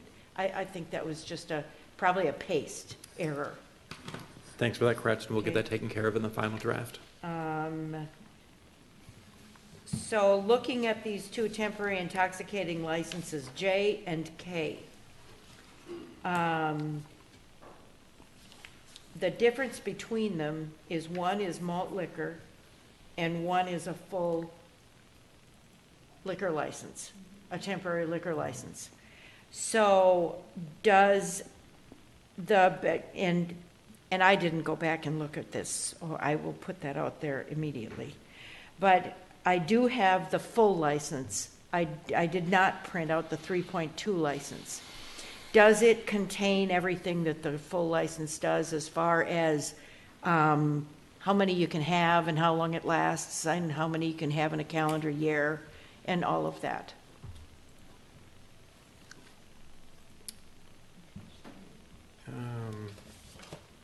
Oh, that's a good question. Yeah, at the top Roger, of page 3, I'm going to right? refer to you on that one. Are you talking about the temporary on-sale licenses? Yes. Does the 3.2 malt liquor license, She's talking about J. does it have all the same qualifications? No. This is just taken right out of the statute.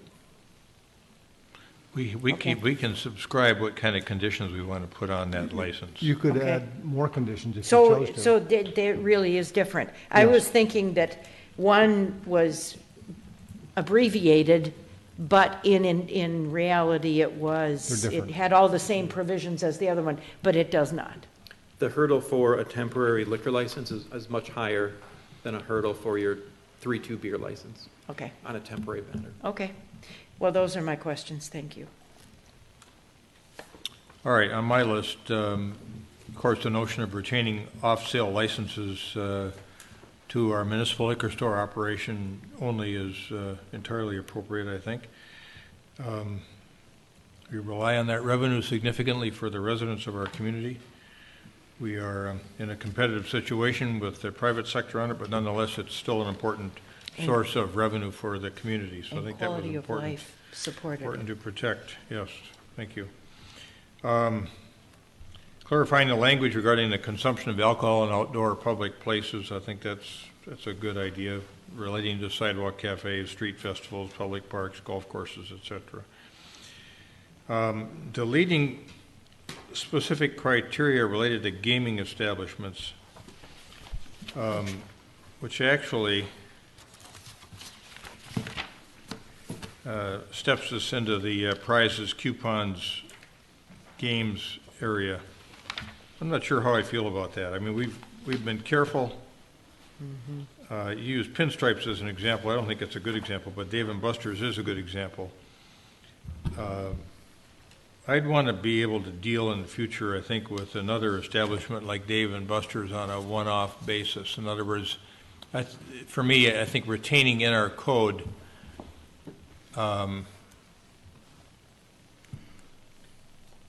the ability to decide where an operation like Dave & Buster's is appropriate would be important to me, because I don't want to see a proliferation of that kind of activity, personally. So I'd want to think about that. The definition of restaurant looks fine to me.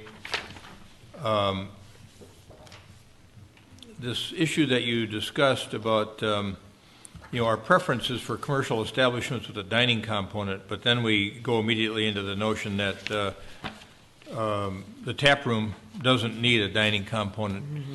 And I thought I'd seen a segment on television recently where some of the tap rooms now are going to food because they're not generating enough revenue to make it profitable to just operate a tap room and sell their own beer that they're producing in the brewery attached to the tap room.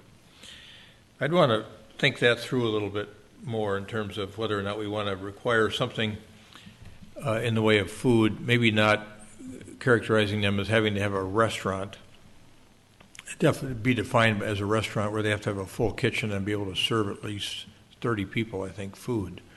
But I still wonder about whether just a pure tap room is the way to go. I get it from an experiential standpoint. I mean, it's no different than somebody taking a trip to Napa and going to wineries, and they don't have food. Typically, you can just get a glass of wine. Some do. Some have restaurants attached. But I've still got some reservation about the pure drinking environment as opposed to having something where there's a food component, especially since our residents think that's important, that have at least some restaurant-like qualities to it. So I think you ought to look at some of those current practices or trends with respect to tap rooms and see what's happening, not only in Minneapolis, but nationwide. Maybe we'd be comfortable imposing some kind of a food requirement there, but something less than a full kitchen requirement. And you might even visit with the Minnesota Restaurant Association about that and get their opinion. Like the rest of the council members, I think I'm comfortable eliminating our 60-40 food ratio. I think those days are gone. I know that you raised in your summary the point that the current 15% limitation should be reconsidered to keep in line with current industry standards. What you're talking about there is if you're in a restaurant and there's a bar in the restaurant, that the bar can't exceed over 15% of the square footage of the total restaurant, I'll call it. I haven't been off-put by that requirement, frankly, and I'm not so sure that should be eliminated, or that we should have some sort of limitation on the size of the bar in a restaurant, so that I don't want to see a situation, I don't think, where the bar becomes the predominant activity and the restaurant becomes the minor activity. I think we've been known as a place where you can go and have a nice meal and have a drink, and there's a small bar if you want to go in the bar and enjoy yourself and have a bite to eat. That's terrific. But I don't want to see the reverse happen of what we have now, caused by the absence of the food-liquor ratio. So one way to kind of temper that change is to say, that's fine, you don't need to worry about the food-liquor ratio anymore, but your bar can't be more than, pick your percentage, in terms of size of the square footage, 15% of the square footage of the total space that you're occupying, that the bar can't exceed that square footage or that percentage. I'm still okay with that. I don't know how my other council members feel about it, but I don't want to inadvertently become a bar town versus a restaurant town, because I think there's an important distinction there in terms of the clientele. Retaining alcohol awareness training, as Member Staunton pointed out, maintaining our ability to regulate folks and provide the types of penalties that we think are important to have in terms of license suspension or revocation. All those things are important, and I think I see no substantive change there. I don't see any change, frankly. And I think we've got good systems in place there. And some of the problems we've had in the past where people have had difficulty maintaining the 60-40 ratio are going to be gone now. And that's a good thing. So we're going to be into a different realm of enforcement, I think. And it was difficult to do, really. And so I think helping our food purveyors, our restaurant operators, and other people be more competitive with the neighbors that have a little bit more lax regulation is important. But maybe figuring out a way to keep our identity, our character, as primarily a restaurant town with active, vital bars attached to the restaurants, a way to do it, as opposed to becoming a place where we're known for the bar life, and there's, oh, by the way, you can get a good sandwich there too. So I'd give some strong consideration to maintaining that the 15% requirement with respect to the bar, that the bar can't exceed 15% of the total space of the facility. Those are my thoughts. Mr. Mayor, on that last point, if I can chime in, because I think, one of the reasons I think it's a good idea we're doing 2 readings is Councilmember Swenson is not with us this evening, and I know she's got some viewpoints in this as well, and so it gives her a chance to chime in. And I know that is one of the issues that she has a little bit of a concern about, too. What I would say on that is I understand the atmosphere or the vibe that you're talking about. I think it's a difficult thing to define. I mean, how do we define a bar? Is it a high-top table? Is it a stool instead of a chair? Is it attached to a wall? Is it more than 3 in a row? Is it, I know we have that in there now, but I think it becomes a difficult task to define that feeling that you're trying to gather. There's something, I don't have the language in front of me, but there's something in our existing ordinance that causes the bar space to be created in a portion of the restaurant, because you see that in Moza Mia, you see it in Salute, who just remodeled their bar, and you see it in Edina Grill. There's a defined space for the bar. So there's something about our existing ordinance that is causing people to build the bar in a defined space in the restaurant and not letting it drift or seep into other parts of the operation. That I'm comfortable with. I think that's a good differentiator. There's the bar, there's the restaurant. So you want to have the bar in a separate place from. I guess I'm not quite understanding. The way it functions now, I think, is good. The bar is separate. It's contiguous to the restaurant, and they're open onto each other in terms of space, but there's a defined area for the bar, and I think that's true in every place you go in our town that serves. Dave & Buster's has a big bar right in the middle of things, and I think it works for them percentage-wise because they've got so much room occupied by all those machines. 40,000 square feet, so. There's another example of where they've put the bar in a confined space. So I guess all I'm suggesting is I'm not sure that our vehicle of trying to define this countertop and tabletop space is what makes that happen. I think what makes that happen is the patrons and the type of establishment and the service. And I don't know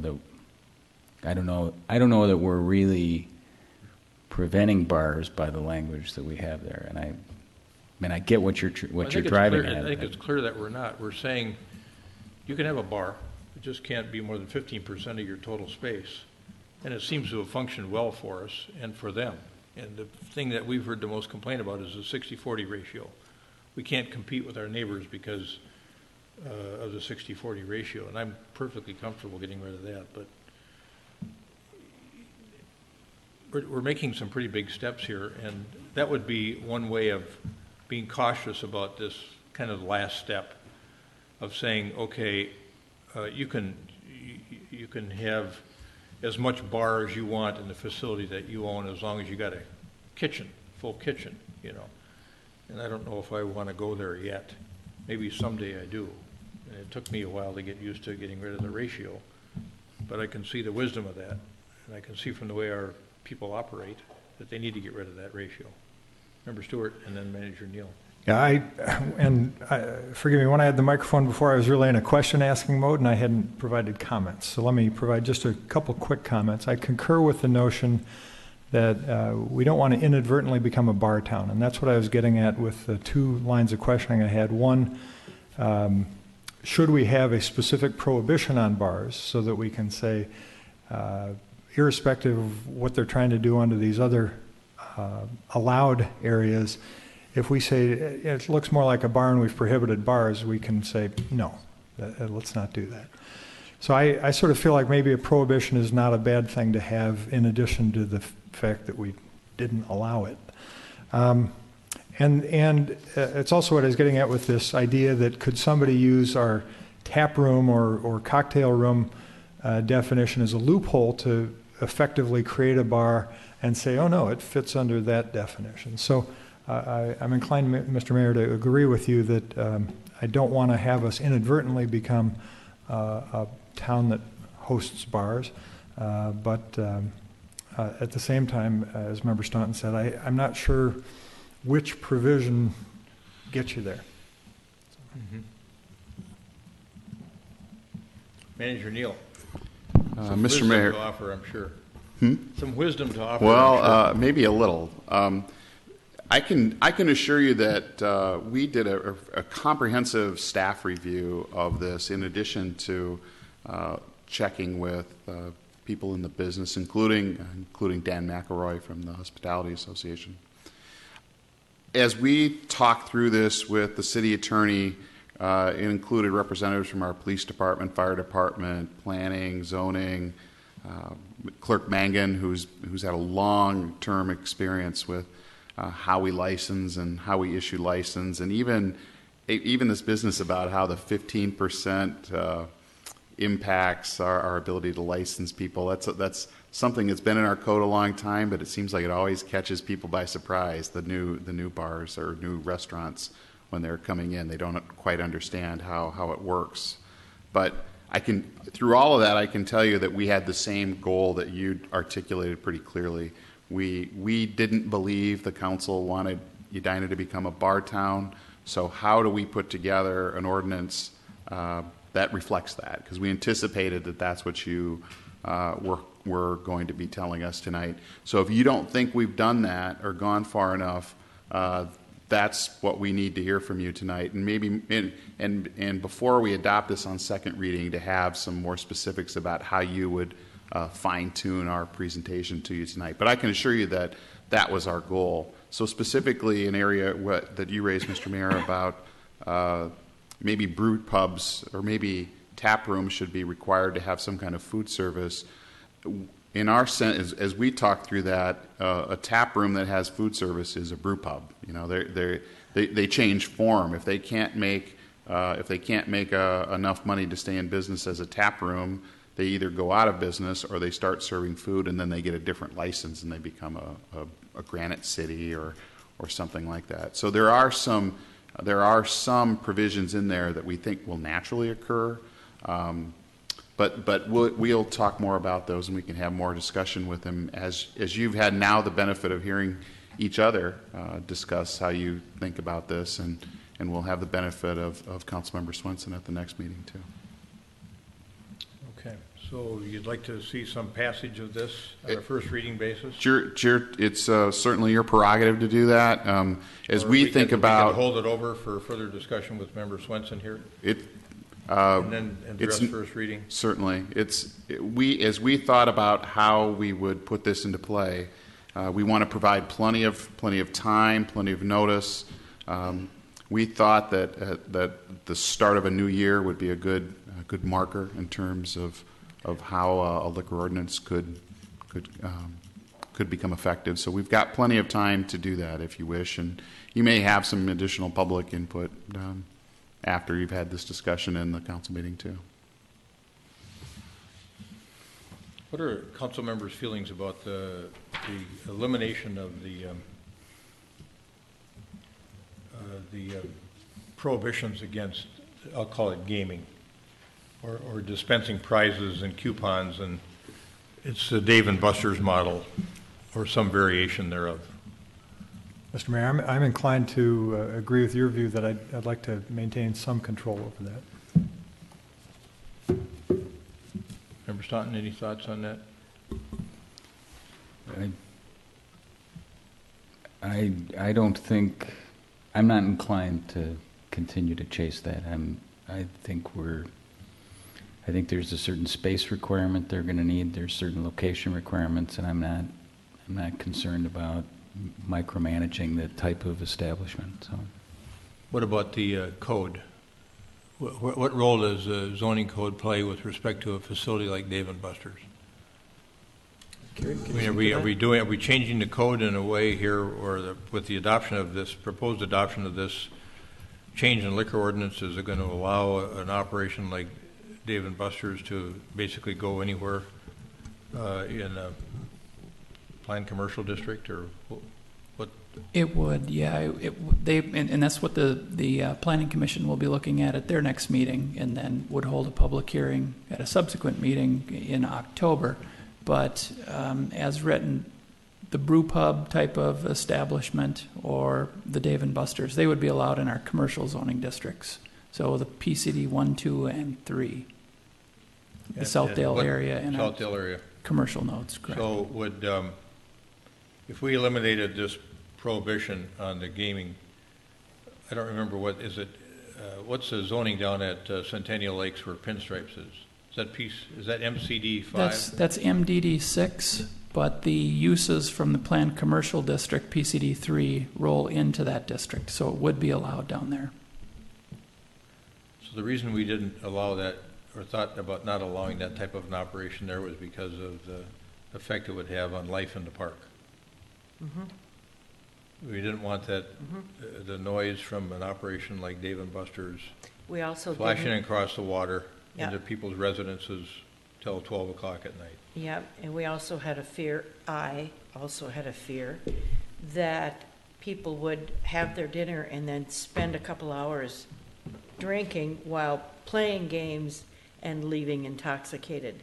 And there they are at the park. And there they are in their car. So I just didn't want that contiguous to Centennial Lakes Park.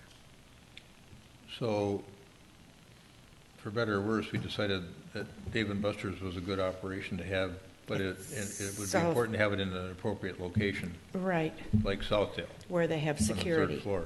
And they have security. So now it could be, if we pass this ordinance, they could come in and apply for a license anywhere in PCD 1, 2, 3? Potentially. We will have to make some changes to our zoning ordinance. So we could address that issue as that part of the ordinance within Chapter 36 of the zoning ordinance. I would be personally, I'd have a difficult time embracing that notion that they could be anywhere in PCD 1, 2, or 3 with those tweaks. I don't think it gives us the kind of control that we want over basically a gaming operation. Well, I have to admit that that when Dave & Buster's came in and proposed that they come in on the 3rd floor of Southdale, where they are, I was happy with the fact that the zoning was so tight that another one wouldn't come in here because our zoning was so tight on it. So I guess from that standpoint, I would hold on to that, at least until it's obvious that it's not needed. The other one, in reference to what we've been talking about, is the delineating the amount of space, the maximum amount of space for the bar area of a restaurant. It's pretty clear. Our residents came across and said they don't want a bar, they want restaurants. They want to have, if they are going to have an alcoholic beverage, they want to have it at a restaurant. So I think that distinction should be there. And I don't think anybody, I'm not a restaurant owner, but I don't think anybody's hurting by having their bar the size or location that it's in. Our restaurants are pretty good looking. It doesn't look like, gee, that bar is tiny for the size of that restaurant. So I guess I would keep that one in as well myself until, I guess I would say the same thing, until I'm convinced that really we're hurting ourselves by having that provision there. and we're hurting our restaurant owners by having that provision there, then I would entertain taking it out, but for now, I would leave it in. Could I offer a comment to that? I don't know if we've hurt anyone, but we did run into a challenge recently with a new sushi restaurant that opened. Typically, most sushi restaurants have a very large bar where the sushi is prepared, and it's usually more than 15% of the restaurant. Most sushi bars sell sake. So when the sushi restaurant opened in Edina, they had to downsize their bar, even though they serve and prepare sushi there, because of this provision. They still opened, they still made it work, but I know there was some challenges in getting that operation designed well to fit in with our ordinance.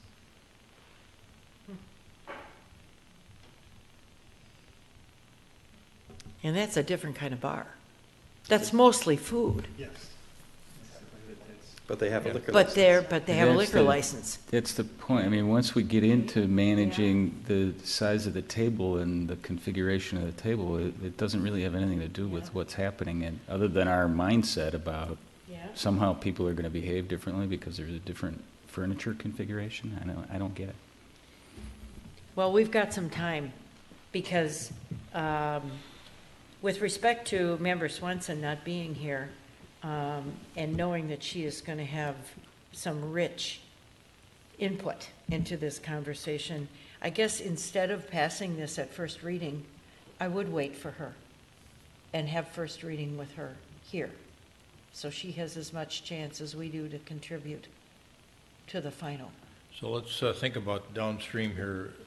Clerk Mangan, were you hoping to have something in place before the end of the year so that are all the operators on a annual renewal? Thank you for asking, Mayor, Council. The liquor licenses in Edina run from the 1st of April through the 31st of March, and sometime in January we will send out the renewal notices to have them back in February so that we can come to you the 1st of March. We have plenty of time for you to have your discussion and for us to get whatever changes we need to make to our applications for renewal, because everybody that's already got a license is not going to have a problem with meeting a 15%. It would be for anything new going on, and it just will help us to have the time to get that information out. So your motion is that based on that answer, I take it your motion would be that we set this matter over to the next meeting for a potential vote on a first reading basis. On a first reading basis at our next meeting. I'd second that. Any further discussion? We'll work at this from a staff standpoint and develop some language around some of the concerns we heard here tonight and bring that back to you as some optional language. Okay, thank you. Any other discussion, comment? All those in favor say aye. Aye. Aye. Opposed say nay. Carried. All right. Thank you. It was some good work done there. Now we're going to do sketch plan. I know that you guys have been eager to hear about the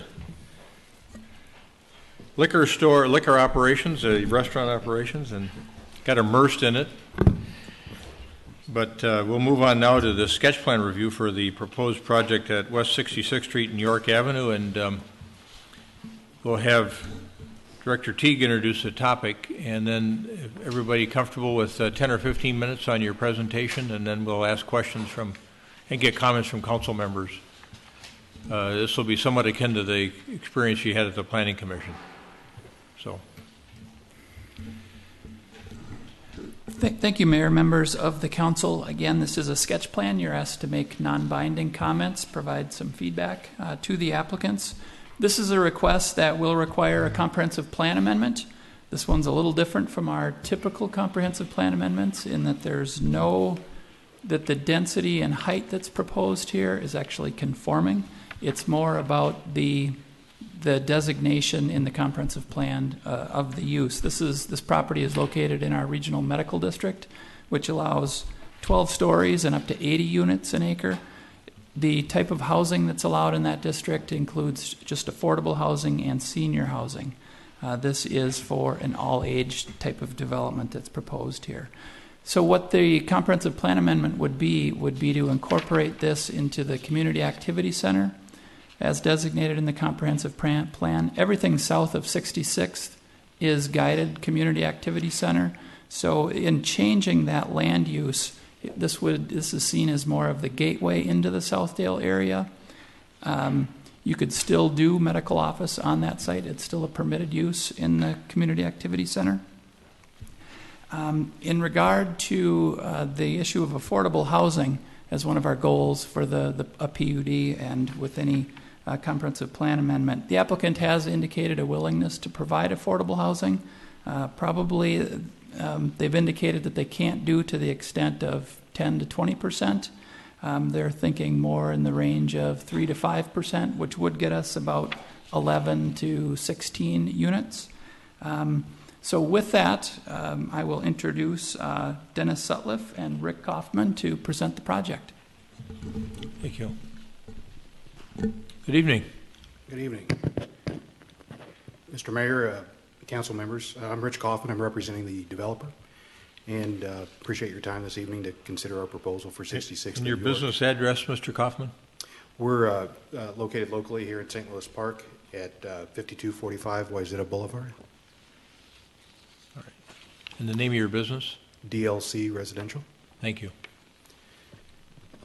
So just a brief introduction to DLC, and then I'll get to the presentation here with Dennis. We've been in business for about 12 years. We have 4,000 residential units developed or under construction across the country in various markets, Minnesota, of course, Chicago, and Texas, to name a few. We focus primarily on high-end multifamily luxury apartments, which is what we're proposing for this site, based on feedback from Planning Commission and our discussions with staff. We believe and feel like that's exactly what the city's looking for this property, so we're excited to present this to you. So that being said, we'll just get into the presentation. We have Dennis Sutliff with ESG, who helped us develop the plan, and he's going to walk through the PowerPoint. Thank you. Mr. Mayor, members of the council, thank you for hearing us tonight. My name is Dennis Sutliff with ESG Architects. We're located at 500 Washington Avenue in Minneapolis. For those of you who may not be familiar, ESG is the successor firm to a firm that used to be located in your community and has kind of a long history in the Southdale area. We grew out of BRW, which is a multidisciplinary firm that was responsible for both Edinburgh and Centennial Lakes in this immediate neighborhood, and feel that those were, pioneering developments in this area to increase its both walkability and sustainability. And we hope that a development like this at 66 in York tonight can carry on in that tradition and enhance what has been, generated in your community over the decades, and take those principles into the next decade and beyond. Carrie, do I just advance just the left and right buttons? Oh, here we go.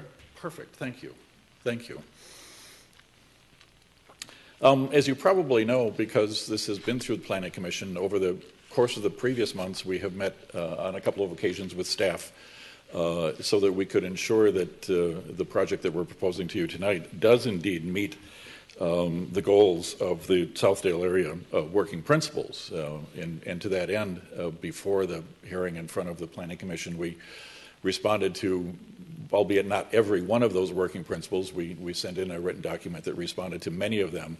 And we're just going to give you those highlights tonight. I know it's getting late, and Mr. Mayor, you said keep our comments to a few minutes. So we will do that, and then hope to respond to any specific questions you may have. But as simply an overview to those guiding principles, we think that this project is intended to provide a new high-quality component of housing to the neighborhood, to the community at large, but specifically to this neighborhood that really doesn't exist in great numbers today. As you know, the Weston Galleria provided for sale housing in the neighborhood, and there are some new apartment projects at 1 Southdale Place and the Onyx that are underway, but For the size of the community, those are relatively small numbers, and this will certainly contribute to that and will provide, some needed additional rental housing options for the professionals that are in your medical district, that are, employed in the Southdale area and the office complexes nearby the medical district. So we think it's a needed addition to the community, and hopefully, I know that you're simultaneously engaging in a small area plan for this immediate area, and hopefully that will be bearing out as that study moves forward as well. Mr. Sutliff, if it would be easier for you to stand in front of that computer screen so you can see it and use the handheld mic? I will, yes. Okay. Yeah, I suppose I could do that. Having my hands free is nice. But thank you, yes.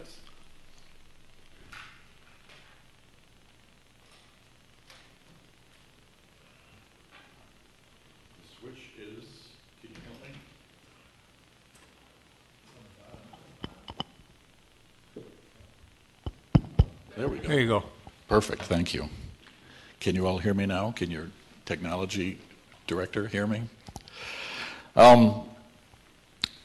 As it relates to those principles, and a lot of the discussion that went on at the Planning Commission was about how this redevelopment will fit into the neighborhood, into the district, and improve its sustainability and walkability. And hopefully, as we move forward tonight, you will see that that has been a major focus of our attention. And hopefully, as I said before, albeit we are just one site and we have boundaries around our site, so our ability to affect the district is somewhat limited. We would hope that as we move forward, hopefully with your salute moving forward, work with staff so that we can do everything that we possibly can to enhance and contribute to the larger neighborhood, as well as to make this a very, very attractive foreground building as a gateway into the Southdale area. I think the foreground building is something that was a term that was actually in your guidelines. But hopefully that will come to be seen as we move forward. I'm sure you all know where the site is, at 66th and York. In the staff report, you saw that we are proposing a two-phase development. The blue rectangle on the left is phase one, which will occupy contain approximately 230 units. Second phase is slightly smaller at 145 dwelling units proposed. We don't need to dwell on the site surveying. The first two levels are underground. The gray areas are representing the underground parking. On the upper of those two levels, the orange area on the south of this diagram are some of the resident amenities that will front on 66th and York, the confluence, so that we are going to address, and this proposal will address the improvement of that residential environment on the street frontages. That's a very, very, very busy corner.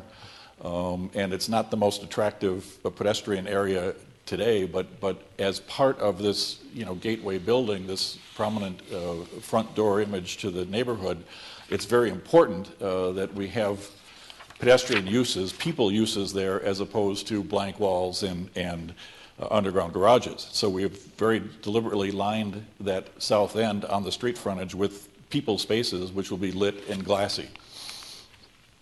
I might dwell the longest on this particular diagram. Once again, the first phase building is on the left in the kind of S shape. The right side of the screen is the second phase building in the C shape. And again, at the second level, this would be the first level above grade. The orange areas on the south end represent additional residential amenities. The market segment that Rich and his firm DLC Residential is pursuing here is a relatively high-end market segment that will demand a high level of amenity, and we are very deliberately placing the majority of those amenities in a place where they will be seen and appreciated by those who are passing by in their cars as well as pedestrians. The phase one and phase two are separated by a north-south internal street, off of which you will see as many as 5 separate and distinct outdoor areas. So there's a significant greening of this site, which is currently significantly paved as surface parking to the two office buildings that are there. But that north-south street provides a very, very important north-south connection between Southdale on the south across 66th Street and the very large number of apartments that are to the north. And once again, I said at the outset that while we are just one site and there's only so much impact that we can have, creating that connection and creating as much of a emphasis for that connection within our site so that it can grow beyond our site, we feel is a very important method by which we can meet your goals and guidelines. Similarly, as you know, there's you probably know there's a proposal for the property kitty corner from us at the southwest quadrant of this intersection, and we would hope that the connections can follow through to that redevelopment as well as that moves forward with ours. The yellow areas here are the actual apartment units. We have the typical floors as we move up the building. I think as Kerry mentioned in his introduction, albeit very briefly, the first phase building will be primarily 6 stories in that portions of the building that are located in the north-south orientation, whereas the second phase building will be 4 and 5 stories. The upper portions of the U, the upper 2 legs of the U will be 5 stories, and the southerly portion, which is in the east-west orientation, will be 4 stories. But in both cases, the massing has some stepping characters to it, so that they are not all 5 stories or 6 stories. They actually have a high degree of animation to them. One of the things we like to do in developing multi-building sites like this and sites we try to use our buildings to mold and shape and sculpt the outdoor rooms, if you will. We use them, try to sculpt that outdoor space just as you would interior spaces, and having a variety of scale fronting on the north-south street and the pedestrian open spaces is a very, very important feature to create some interest and vitality to those outdoor spaces on the site. Here you see the Phase 1 site plan as a standalone. The orange blob on the right-hand side of the page is the existing Titus building, which would remain with a significant amount of surface parking in that Phase 1 so that it can continue to operate as a reasonable functioning office building in the interim until the leases that exist today in that building expire, at which time we would then take down that building, propose to take down that building, expand the green space of first phase to the north, and consume what is in the short term some additional surface parking. Here you see some of the three-dimensional images, and I won't spend a lot of time on these, but the first phase on the top image, the first phase building is on the left-hand side, and you see the primary portion of that building at 6 stories, but the 2, 4, and 6-story elements which attach to the east side of that are those which front on the pedestrian street and help shape and form the character of that street. We kind of think of that as one of the residential streets at Excelsior and Grand, for example. If you go around the corner from the town green at Excelsior and Grand to the residential streets that run east-west parallel to Excelsior Boulevard, there are residential buildings that step right up to those streets. They have front stoops, front stairs, some balconies that are hanging out in the street. That's the kind of character that we would see developing along that north-south link between Southdale in the south and those other apartment residences on the north.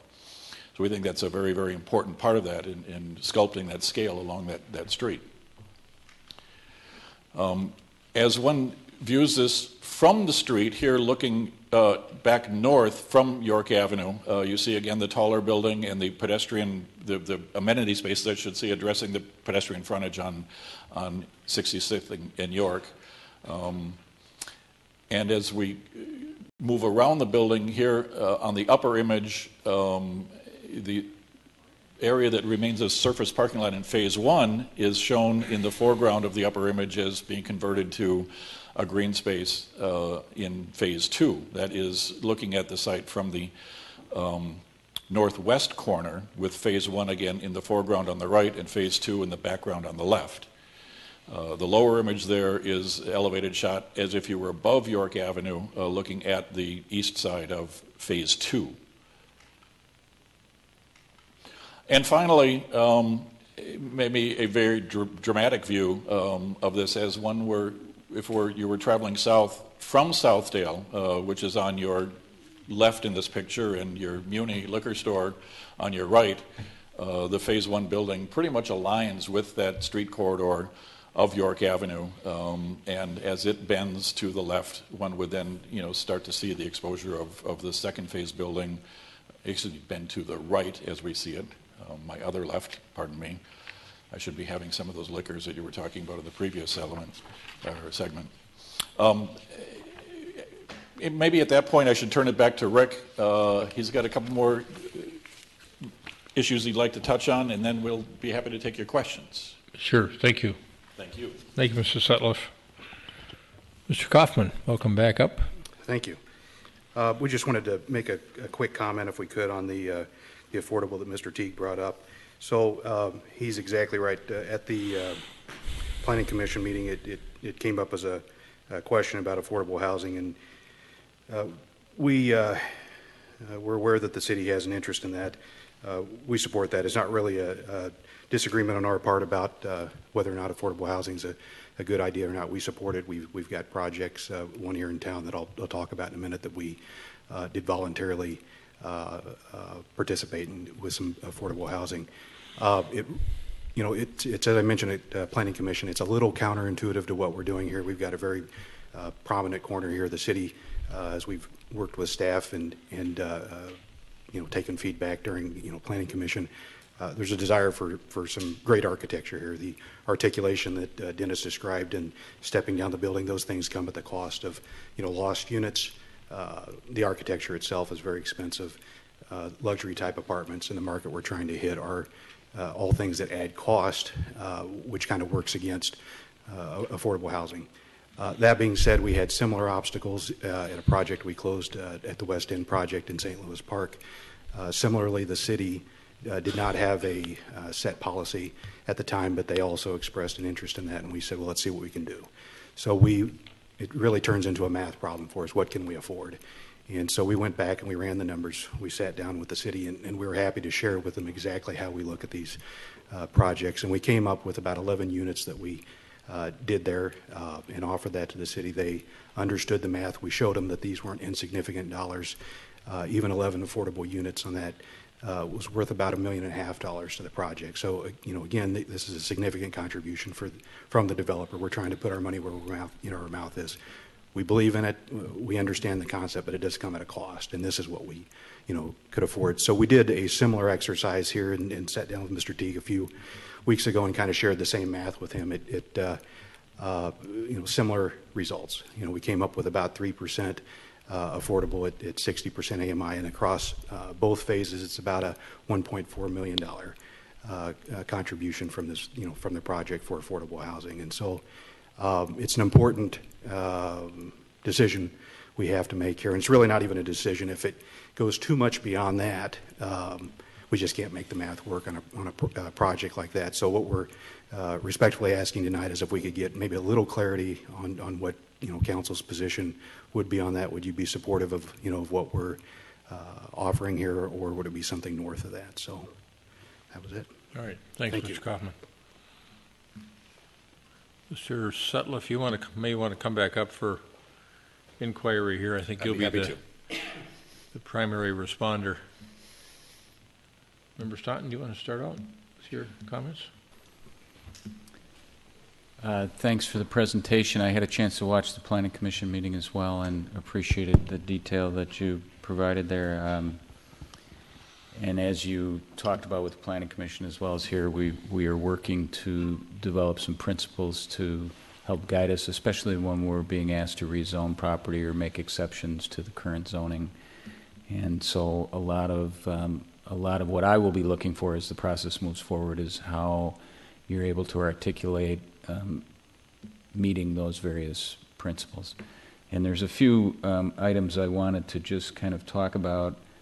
and get your take on. We've talked a little bit about affordable housing. I'll come back to that in a bit.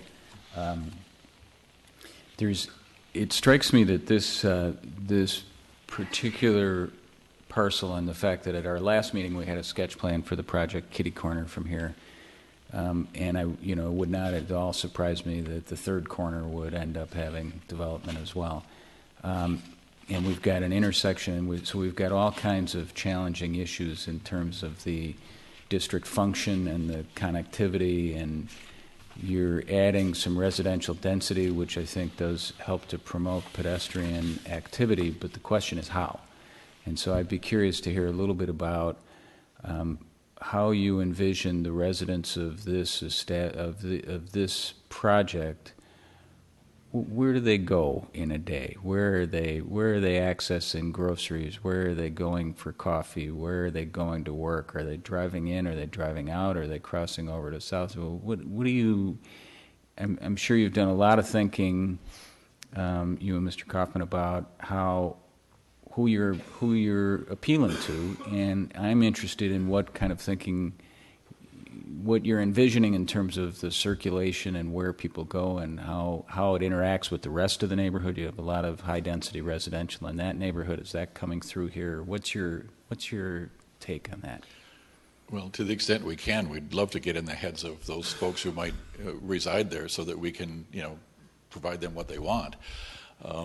You are kind of there. I mean, you've got amenities that are in the building. Absolutely. You know a lot of. You know more about this business than I know in terms of. And we know enough about the business to not be overly optimistic about how much we can do, but we also know that in order to make the development part of the larger fabric, we have to do everything that we can to increase the attractiveness of those connections and the safety of those connections. And I maybe emphasize safety in the case of 66 in York, because it's a heck of an intersection to try to cross in any direction. Some of the things that are happening within the industry and the planning industry for intersections like this is to create not only the defined paths and a higher intensity of pedestrian improvements on those paths in not only landscaping but surface textures and whatnot, but we're also seeing things like areas of refuge for pedestrians. So in a multi-lane street, 4 or 5 lanes in each direction, there's a spot where they can stop in the middle as the lights change, or folks approaching my age or my father's age who are not quite as mobile as we used to be, who can't cross that expanse. Sure, which is what we've tried to do on France Avenue. We're working on that. In terms of where they go for their groceries, they're this and that, that's hard to predict based on the changing tendency of what's across the street. As you know, the 66th and York site in and of itself is not a retail site. We could not do the kind of development that we're proposing that's green and has the kind of amenities that these residents would want and accommodate surface parking for retail. So we are going to have to almost exaggerate and make as easy as possible those pedestrian connections to the other retail that does exist in the neighborhood. And as you have pointed out, that primary crossing is going to be in the north-south direction across 66th. There are, I'd say lesser destinations to the east, and really there aren't today retail destinations to the west. So we would think that the majority of that crossing will be in the north-south direction to Southdale, and not only to retail, but to the transit that will potentially be there. I assume when you said maybe the potential for the third quadrant also being developed, you are talking about that empty corner of Southdale on the Penny's corner. Right, that seems to me to be most likely. Yeah, I would agree with you. But you have restaurants on that northwest corner as well, or northeast corner, I'm sorry. Yeah, a couple of, you are correct, right. Yeah. And so, and I guess my mind would be open, when I think about all the new residents you'd bring to that corner, and then all the other residents that are in that neighborhood, and I like the things you've done in terms of pedestrian connectivity and opening up spaces and helping us to alleviate some of the tangled mess back there in terms of streets, that a coffee shop or a bakery, not an enormous place, would really be something that you'd see used by your own residents as well as other residents in the neighborhood. And given all of that pedestrian density, I would even say there might not, we would be flexible on parking when it comes to something like that, because I wouldn't envision it being the kind of retail that that's destination retail for vehicles. It's more destination for pedestrians in the neighborhood. Councilmember Sardi, you're talking about placing retail on this site as part of this development? Right. And so that's one of my questions, is whether you've given any thought as part of the amenities to having that kind of retail, small retail. I'm not talking about huge, operations. No, understood. We have discussed it, and Rich and his partners may want to address that as well. I think that the consensus was, and incidentally, we did hear that comment from the Planning Commission as well. And I think, my response will be the same I said to them. We'll look at it once again.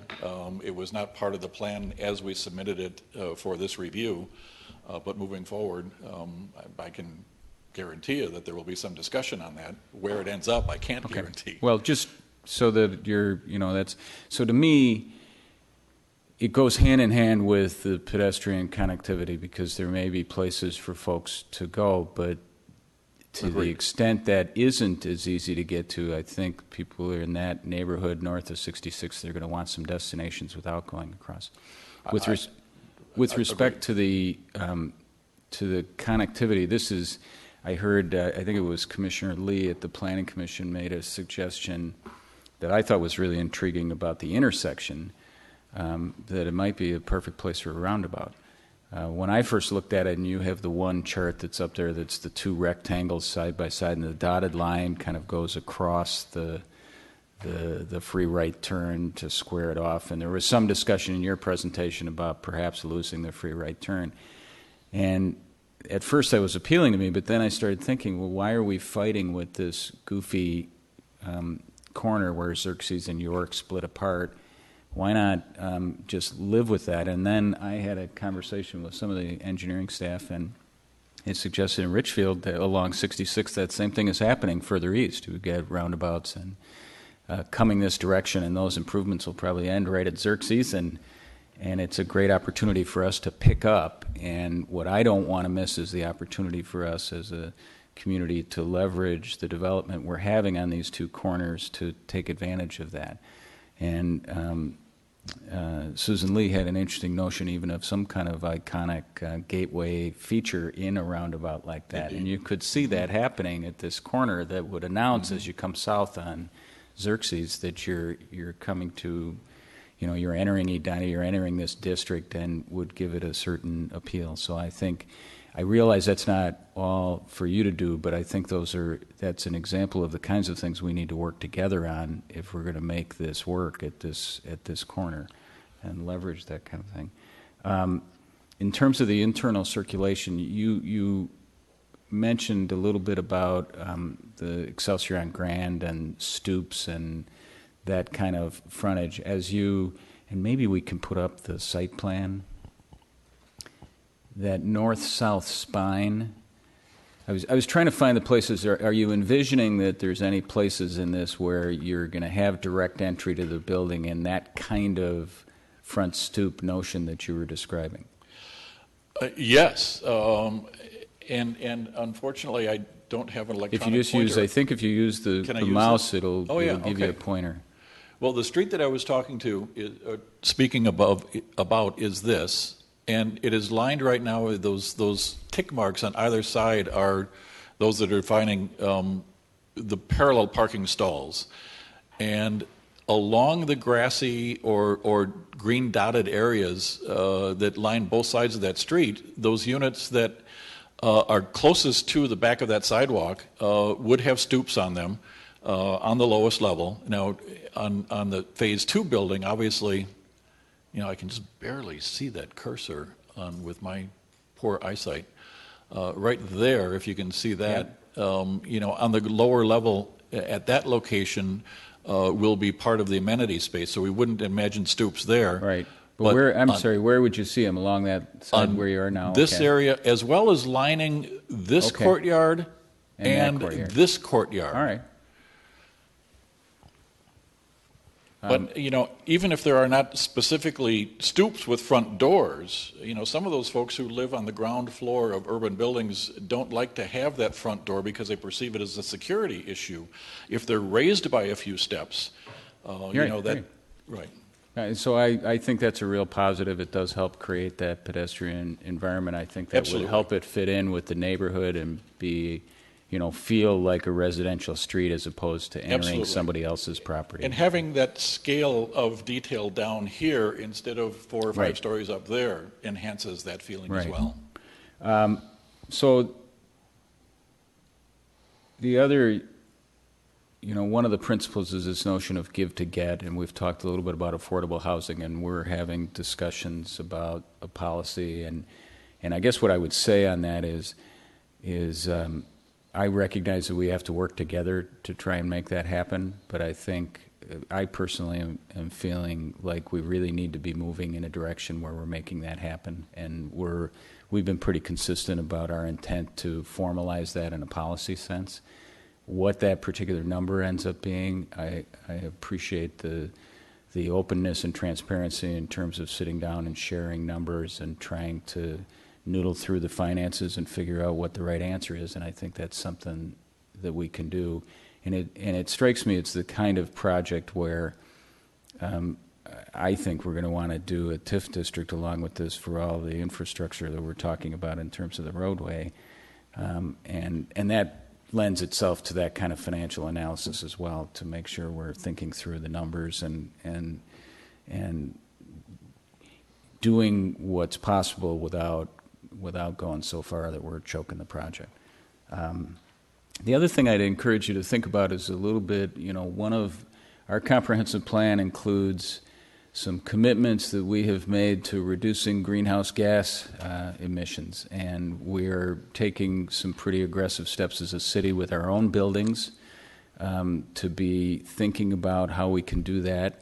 And I'd be very interested to hear things that you're willing to do with your building to help us accomplish those kinds of things. My colleagues on the council are quickly going to grow weary of me harping on this issue, but one of the interesting notions that we're exploring is the notion of community solar gardens, which, even if you decide you don't want to have solar panels on the roof for your own use, and you don't want to manage all that or figure out the payback horizon, the state does have the opportunity to, lease the roof space to a developer who can then sell that solar energy to Edina residents who would like to have cleaner energy, and they can get credits on their bills. So that's another option to think about, and it's really a very low-cost option for you. It may even be a slight revenue generator for you as well if you're not interested in doing the straight use of solar power for the building itself. So that's an extra item I'd think about in terms of innovation and the whole give to get notion. Interestingly enough, we spoke about that very recently about this project, whether it be a solar array that does serve this project and this project only, or would DLC right. lease that roof space for exactly that, the community solar garden. And I can say that they are open to both. And one of the things we've had trouble with on the sustainability is coming up with measurable progress. And I think one of the nice things about solar panels is we could make some pretty measurable assessments of what kind of help you're giving us in terms of our goal of trying to reduce greenhouse gases. So. And I don't know if you're familiar with, I think it's called the Made in Minnesota program right now. We, on another project, our client developer just recently was awarded a grant to install a 40,000 kilowatt photovoltaic display on their roof, array on their roof, not display. I guess it probably in some cases is a display. Well, and you can be actually quite creative with it too. I mean, right. I know that you may want to make use of the rooftop, but there's a lot of ways that solar arrays are being used to shade certain areas and the like. And the notion of display is oftentimes valid as well as right. we move forward to that. And now I have to throw in maybe a humorous aside. The immediate reaction of one of the staff members of this community was, yeah, well, we've got rooftop restriction in this community that we'll have to talk about give to get. There are some things that we would really, really like to do, and sometimes the less open-minded regulations stand in the way. As Rosanna Dana used to say, it's always something. Anyway, I like where you're headed with it. I think we've got a lot of work to do in terms of connecting both to the neighborhood from a use perspective and to across both York, Xerxes, and 66th from a transportation infrastructure. How do we manage cars and people and bikes and all of that at the same time in an area that's going to get a lot more dense with pedestrians? And I'm okay with that so long as we make sure our infrastructure is built to handle them and make it successful. So with that, I've used up enough time. I'll let my colleagues share some thoughts. Thank you. First, I just want to say thank you for wanting to invest in our community. It's important. We had a session yesterday morning that was a public meeting. An urban planner named Joe Minikazi came and spoke to us about developing communities, and he talked about how you're either growing or you're dying, and we prefer to be growing. So thank you for wanting to make an investment in our community. A couple of quick items here.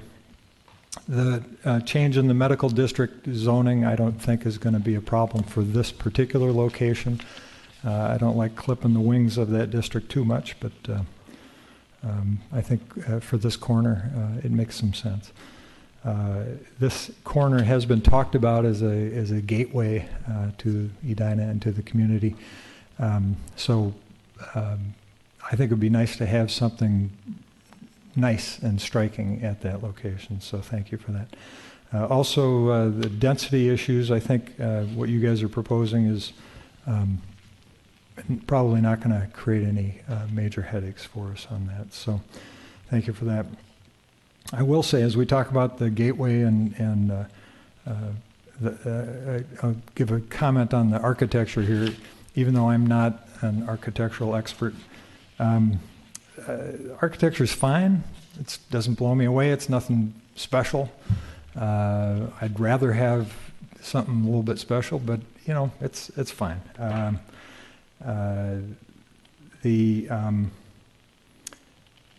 The view from the north and west side, nothing that interesting as you look at it from that angle, other than that one park. I like having the park there. On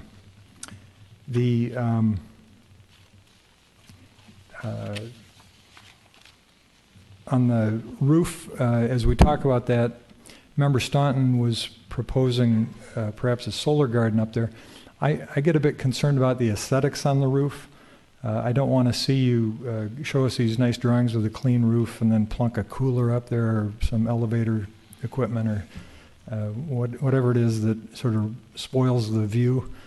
A green roof is always nice. I see in some of the lower levels you've described some of those things as green, but again, correct, yes. I don't want to be impractical about that, but there are ways to dress it up, and we would welcome those kind of innovations. I'm pleased with the elements you're using to engage the street. I think it's important to engage the street and have it be a welcoming location, both for automobiles and for pedestrians and bicyclists. I trust that you do have amenities for bicycles in there somewhere, and we want to make sure that that's there, so I'll just mention it. Yes, sir. I think I'm going to contradict Member Staunton a little bit on this. On the retail, I'm inclined to not recommend that you do retail on the ground level of this location. I do think that what it would change in terms of your traffic patterns, in terms of your parking requirements and those things, isn't worth it. I fear that the kind of retail establishments you could attract in a relatively isolated location would not be the kind of places we want. So it might be better off to not try to do too much in one place. But as I'm talking about engaging the street here, I love the idea of a roundabout at that intersection or something to make the intersection more crossable, more viable for both autos and other forms of transportation. Unfortunately, this intersection, I believe, will be controlled by the county, not by us as a city. So I don't know that we will be able to enable any of that. We encourage you to help us create a good intersection. We think the people who are developing that site, kitty corner from yours, are also interested in that. So I think it's a great time to do that. And I agree that that third corner is likely to be developed at some point. We did discuss the issue of the county involvement at the Planning Commission meeting, and our experience tells us that they can be difficult, but you know, we've also said that we will work with staff, and you know, there's certainly some pressure that staff can use, or some weight, I should say, that staff can use that maybe adds some credibility more than just us dumb old architects and planners and developers. So to the extent we can muster forces and join forces, we will do everything we can. Right. Also, I suspect, I haven't studied it in depth, it looks like you've done a nice job of getting as much porous surface as possible onto the site. I think that's important for us in terms of managing the groundwater, the rainwater runoff and the groundwater there. So, but encourage you to use whatever tools you've got in your toolkit to do that in as a constructive a way as possible.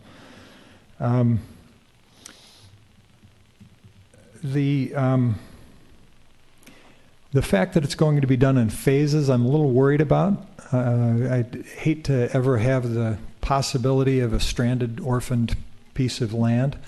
I'm not wild about the interim configuration with the tightest building still up and all that surface parking.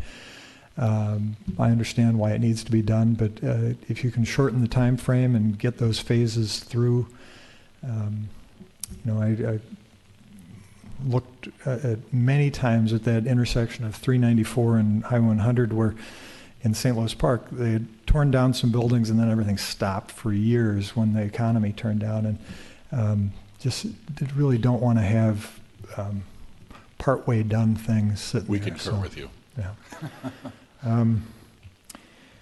And then the final point I'm going to touch on is the affordable housing element.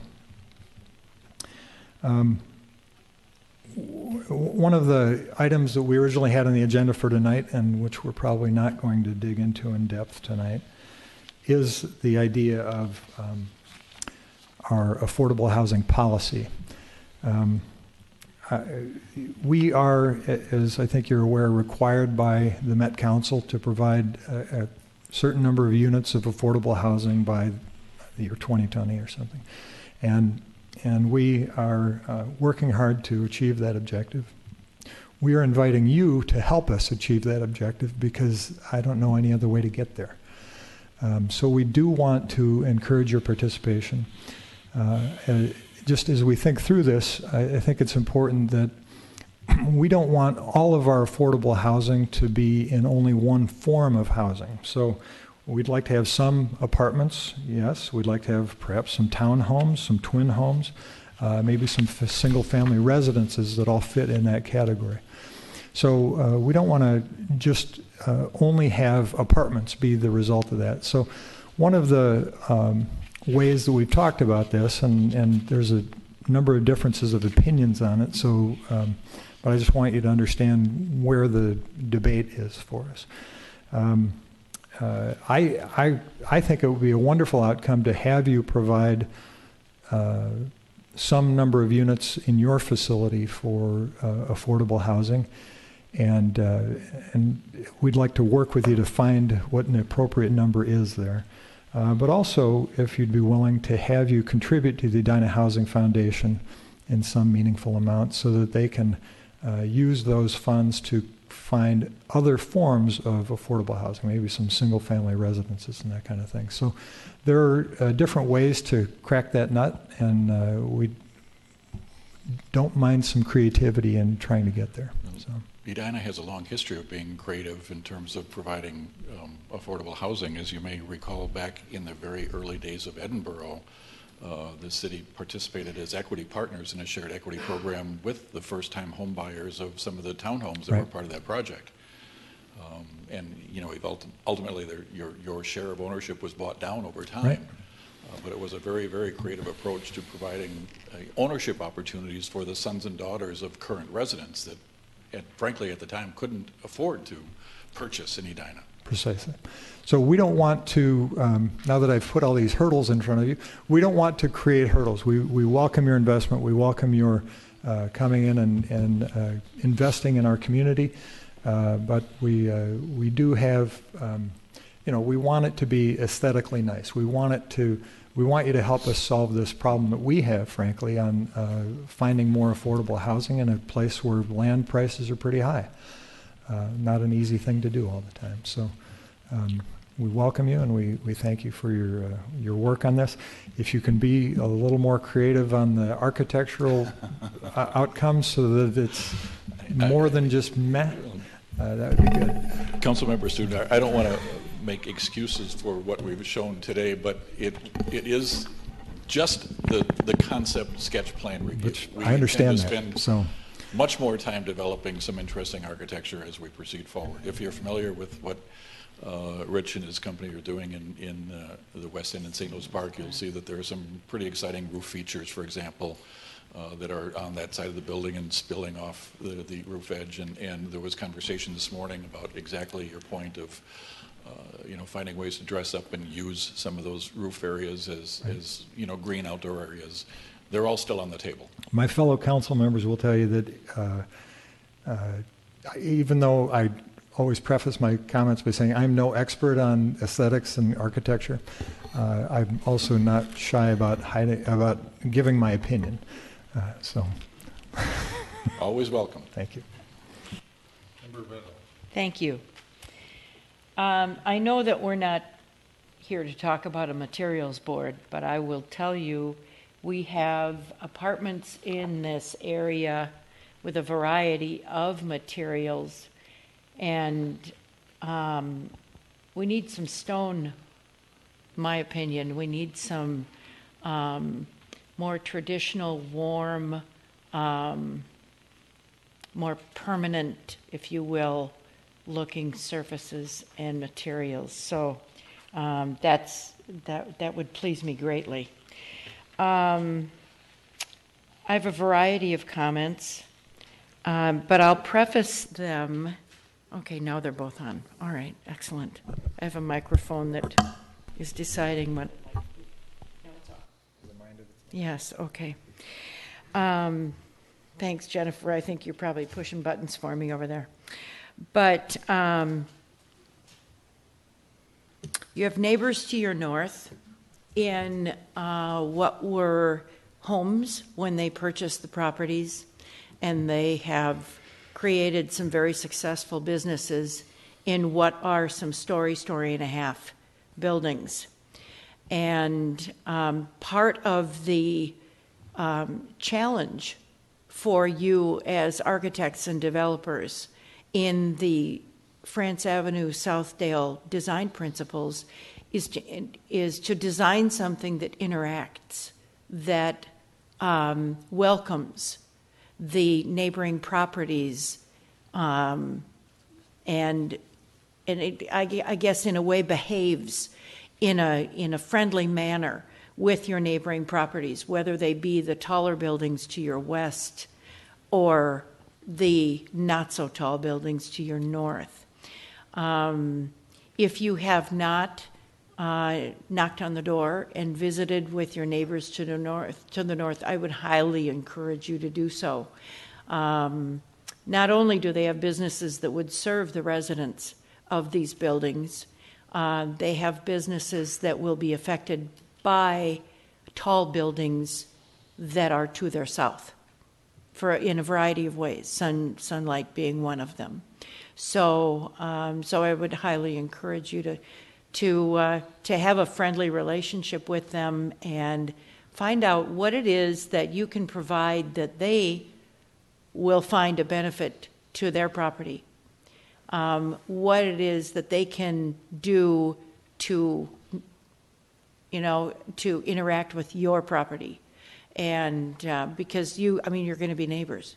You're going to be neighbors through the, if this goes through, you're going to be neighbors through the building process, and that is going to be a while. And then they are going to have lots of neighbors to their south.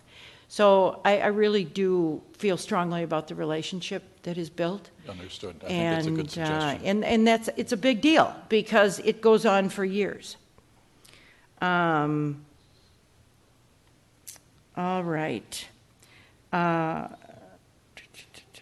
Mixed use, I guess I don't know how I feel about mixed use in this particular, I don't know what the square footage is of that first level. It doesn't look large to me. So if it serves the people of the building itself, maybe that's the best use for it. It needs to be very attractive. As you well know, it needs to be very inviting from that corner. Somebody driving by saying, gee, I got to look into what is that? But it definitely does need to draw people in. Looking at the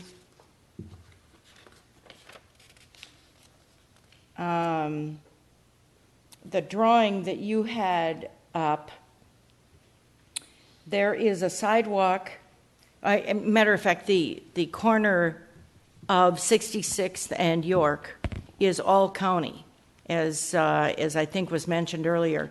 And I think what I would like to see is maybe we have a staff, a recommendation that Chad maybe have a conversation with the county. What is the vision for this intersection? And we are creating a challenge for this intersection from a pedestrian point of view. These people are going to walk east and south to get to the grocery store that's closest, to get to the liquor store that's closest, to get to the shopping and entertainment that's to the south. They'll go east to shopping. They'll go east further to shopping and entertainment on Penn. So there's a lot of pedestrian demand on that intersection, and I think a conversation with the county would be a good thing because the life and success of all four of the corners of this intersection depend on what the future of that intersection is going to be. So looking at this drawing, there is a very obvious sidewalk, or maybe that's a road. Okay, so can you bring that drawing up again, please? And let's look at this for specifically what I'm looking at.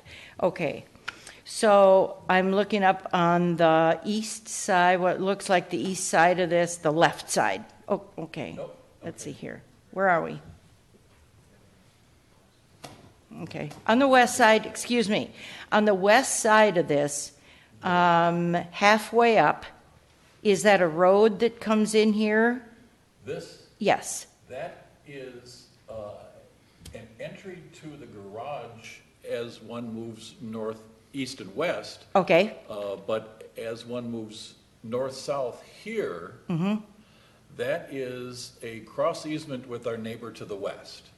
Currently, that property owner has access across this site from the driveway here at the confluence of 66th and York. Yep. And they cross through the surface parking lot to get to their parking. They also have two aprons on 66th Street.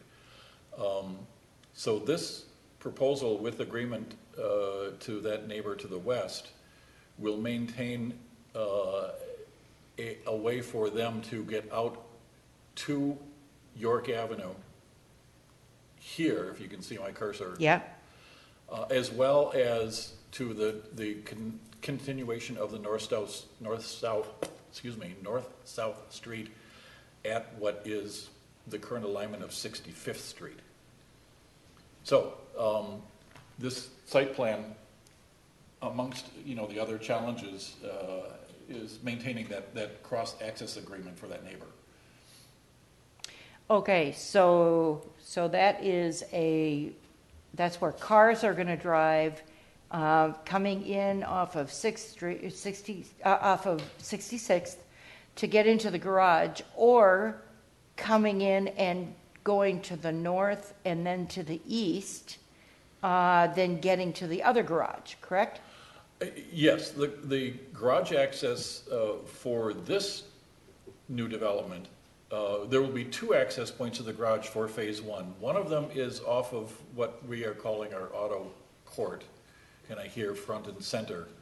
And albeit I can't see it, I don't know if you can in your screen see my cursor. Yeah, I can see it. That's a garage entry right there. There are 18 or 19 surface parking stalls right there. Mm-hmm. And as I mentioned at the outset, this is the second garage access with then the cross easement running north and south. The garage entry for phase 2 will be, no, I lost it. There. Can you see that? Yep. Yeah, okay. So what is the garage entry that's on top? That is not a garage entry. That is a place where a service vehicle can stop for move-in. Oh, for okay. the residents. They have kind of a back door so they can move their couches in and out without going through the main lobby. All right. And there'd be a similar move-in access point right here for phase 1. Okay. Chad, where is 65th Street on here? It doesn't exist here. It exists to the west of here, but... Oh, okay, so it doesn't get here. Correct. Okay, It does all not right. go through and connect to York Avenue to the east. Okay. But generally, it would run right along the top of that parcel. Right. I believe that its center line is essentially our northerly property line. Is that correct, Carrie? It's close to that. That's correct. All right, so that's York 66. Okay. All right.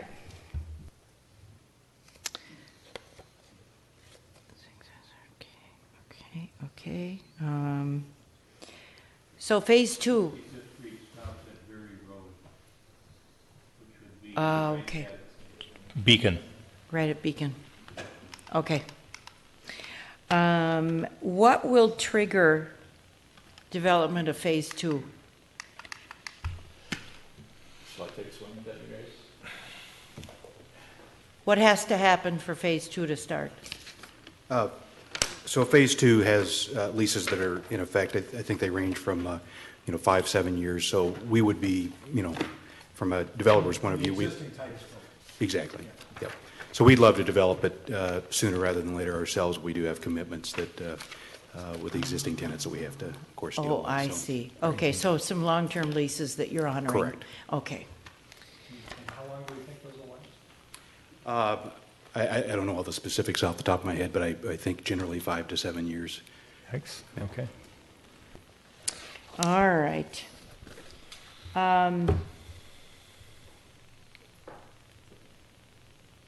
I visited with Peter Fitzgerald recently, and we talked about cycling and the importance and probably the interest that people who have no car or only one car would have in living in this area because of the access to transit, the access to pedestrian walkways, and the promenade that will be part of the 9 Mile Creek Regional Trail System, the Three Rivers Trail System, and our segment is the 9 Mile Creek Regional Trail, which will come right through here. So this is a very attractive area for cyclists.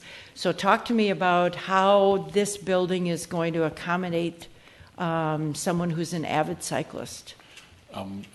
Just to clarify, dumb old me, you mentioned the promenade. That is a promenade that extends along Centennial Lakes Park in the north-south direction. Okay, it is, good. and it does come to the Yes. Southdale parking lot. Yes, it does. Mm-hmm. There was, I don't know, Mr. Teague, if it's still in the under discussion, but there was at one point in time actually tunneling under 69th Street and going underneath that elevated portion of the Galleria to get to Southdale. I confess, Councilmember Brindle, that I don't know where the location of that will be as it comes through or around Southdale. Oh, I don't need you to know the location of that. I just want to know how if I were an avid cyclist, what would you have in in the building where I live? Oh, I'm sorry. I thought, okay. If I live there, what are you going to have for me? Lots of secure bicycle storage, so that one will not have to carry their bicycles up and down through the elevators and hang it out on their balcony. Okay. Almost all contemporary buildings, residential buildings, have a central locking bicycle storage area that is monitored for security. The other thing that we see a lot of in non-residential developments are the bicycle centers, where you have a couple lockers for people to clean up after riding their bicycles to work or change clothes and so forth. But we don't find a need for those in residential buildings because their apartments are right there. Right. So the key thing to these things is making sure that the bicycle storage area is close and convenient to the lobby and to the exits of the building, not to the primary lobby, but to a street exit, an exit to the street. We clearly do not want people hauling their bicycles up and down the elevators. We clearly do not want people, riding their bicycles through the elegant residential lobby, but they clearly do need direct access from that bicycle storage room to the streets and sidewalks. All right. The only other thing I have is I'm always interested in what the top of the building looks like, because height is something that is in this area. So there will be very possibly a building that is taller than these buildings are.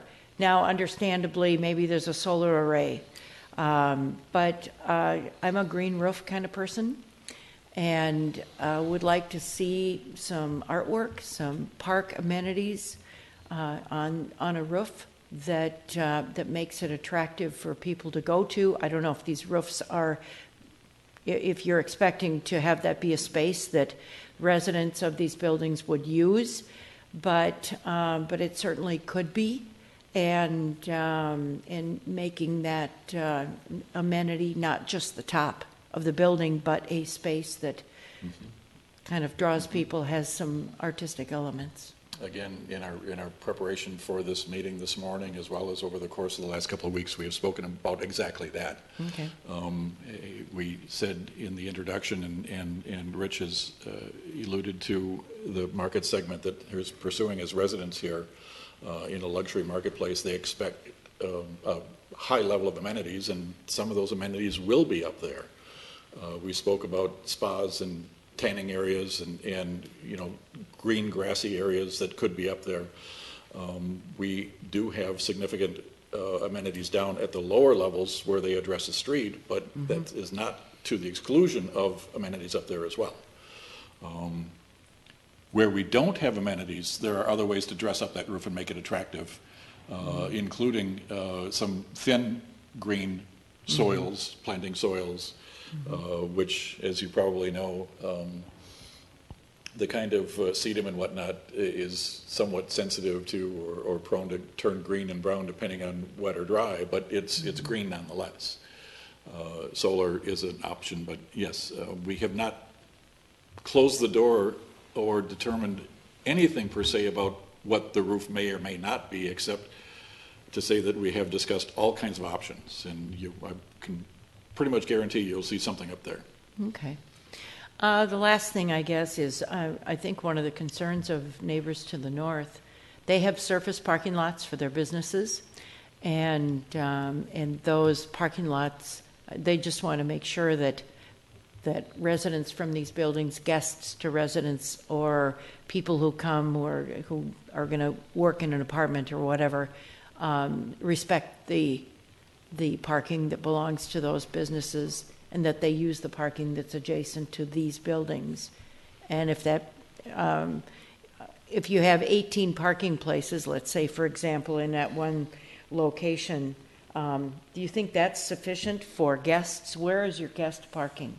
The guest parking is in part those 18 spaces and the roughly, additional 20 or so that the line, the north-south pedestrian street, the parallel parking on the sides. We have not determined precisely yet where the security door will be in the garage. It may be that there are some open spaces that are part of the underground garage as well. Normally you think of those doors as being right out at the front end, but in this particular proposal, what we're suggesting is that there is in the underground garage parking at the rate of 1 per bedroom, which we find to be very appropriate for the market, plus an additional 10 to 15%. I don't remember the exact numbers, but where you place the garage can add, or where you place the door in that garage can add additional parking spaces for the public. Okay. But you're absolutely right. This is not a location where there is, aside from our own new internal street, there's just not an option for street parking. No. Let's see. I think that's all I can think of for now. Thank you. As Member Stewart said, thank you for wanting to invest here. And we just want to make sure that when all is said and done, if these buildings are here, then there's camaraderie in the neighborhood and everybody enjoys being together. So. As you know, Councilmember Brindle, we will be having a neighborhood meeting, but I think that your suggestion about reaching out to those nearest of neighbors, particularly those in the north, is a very good idea. A little personal TLC for those folks as opposed to just throwing the doors open to an open house would be probably a very, very wise idea. Yeah, and if there's anything that you could step down, the 3 elements for the Phase 2 building, the tallest, making sure the tallest part of the building is provide them some relief. Understood. Mm-hmm. Okay. Mm-hmm. All right. Thank you. All right. Thank you, Member Brindle. Well, there is some green grass on the side of the hill rolling up towards the Titus building. It's much less than what you're proposing here, so the greening of the site is much appreciated by me. Also, there was some alluding to stormwater management, possibly with a cistern system, so I think we're going to want to see how you do that, how you manage water on your site, and to the extent that you can reuse that water for irrigation or some other purpose. I think that could be an innovative sort of strategy that this council would appreciate. I join Member Stewart in thinking that this is not a good site for retail. I just think the access is difficult. I like the way it looks as a housing site only, and I don't need to say any more on that. The affordable housing discussion, good points by Member Staunton. One of the things that I've come to personally realize that as we work on this affordable housing policy,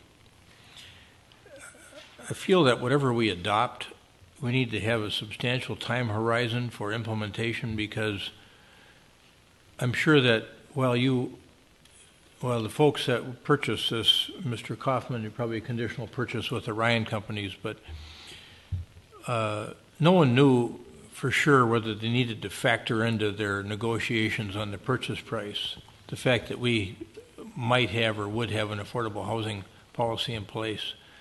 If we had definitively had an affordable housing policy in place at the time negotiations were taking place, it would have made it a lot easier for the developer to decide how they wanted to deal with this issue from a purchase standpoint, or even a conditional purchase standpoint. So I've got some empathy on this issue, and I think we need to be careful how we approach it. I appreciate, as Member Staunton said, the transparency, Mr. Kaufman, on this issue. I think it's important. Keep talking to staff. I don't know if at the end of the day we'll agree with you that 3% is the appropriate level for affordability, but the methodology that you share with staff will get shared with us, and we may come to the same conclusion. But I am sensitive to the notion that when we implement a policy, that we keep in mind that people that are in progress here with ideas that will be coming forward didn't know exactly what they had to deal with in terms of that affordability policy. So I'm sensitive to that. This intersection is really problematic. It's not your problem, but it could be fixed in a way where it's really beneficial to you. It's kind of our problem and the county's problem. And I see a way to fix it on Xerxes and York, where it transitions across 66 to York, with a method that we used over on France Avenue in creating safe havens for people to get across east and west. It's more problematic when you deal with the north-south movements, because the street is so wide on 66th, and I'm not sure that a roundabout, and I'm assuming it would be a double-lane roundabout like they probably got at 66th and Portland, would work and be conducive to or sensitive to pedestrian safety elements that we need to employ there. Because once a car starts in on a roundabout, and I think because of the volume of traffic through there, a double roundabout, I think pedestrians would be really at risk there. So I don't know how to solve that issue, but I'm not convinced a roundabout is the right way to do it. You know, Mayor, you bring up a very, very good point, and maybe one of the most controversial aspects about roundabouts, because the whole idea of a roundabout is to keep cars moving, and in order to make pedestrian crossings, you got to get them to stop. And I'm no traffic engineer. Luke Payne is with us tonight from Kimley Horn, who will be engaged in some of the traffic aspects of this thing. I'm also not sure, with the traffic volumes that are present on 66th and York, whether a double lane roundabout can even handle that. Yeah, that's I just don't know. Great question, because if it can't handle the volume, it's a total disaster. So, right. But that's anyway, that's something we got to work on, because clearly, if we do this right, we can really benefit your building and the other things that are proposed for that other portions of that intersection. You're absolutely right. So, on to the architecture, the skin of the building. I know this is very preliminary, and I've got an enormous amount of confidence in ESG. So I know that you're going to put some kind of a skin on this building that'll stand the test of time, and that'll be your challenge. I mean, if you drive all over the North Loop, there's all kinds of boxes there with different kinds of skins on them, and there's getting to be a lot of sameness to that look. And we can even see it coming a little bit now with One Southdale Place and the apartments at Byerly. So, take Member Stewart's comment to heart about coming up with something that's special there from an architectural standpoint. And it goes to this whole notion of, if this project goes forward and we're in the development business together, thinking about what we want our town to look like in 50 years. What are the qualities of the proposal that you think will be most valued by our community in 50 years?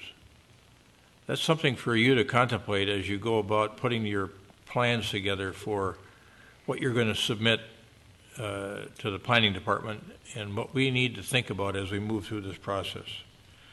And then I think Member Staunton has been really careful about trying to make sure that, and cautionary or advisory in his notion that anybody that's coming forward now in that district with an idea for land use, for development, make sure that your proposal is aligned with these principles that have been established by that Southdale District Task Force that we're trying to use in the evaluations that we do.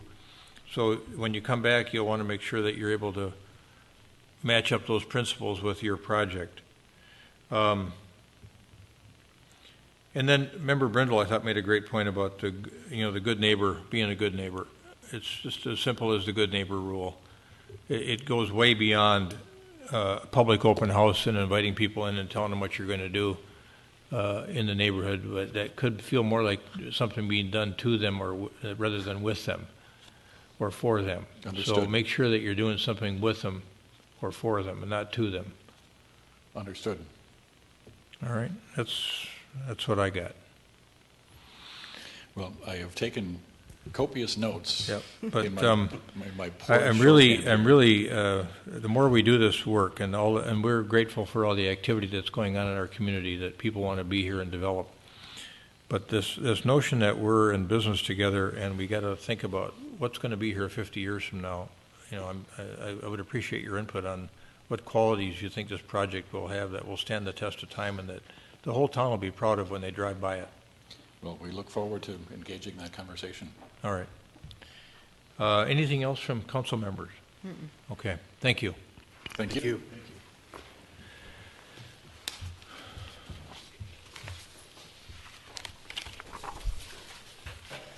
All right. We talked a little bit tonight about the affordable housing policy, and it's in front of us this evening, but we all know that Member Swenson's out of town, and we wanted her to participate in this conversation. There was some discussion about just setting this over for 2 more weeks, but I think Manager Neal had a different idea, and that was to potentially accept it, but discuss it later, and there was try to carve out some kind of sort of a distinction there. No, my recommendation was, I think from what I heard from a number of you, to set it aside to the October 6th.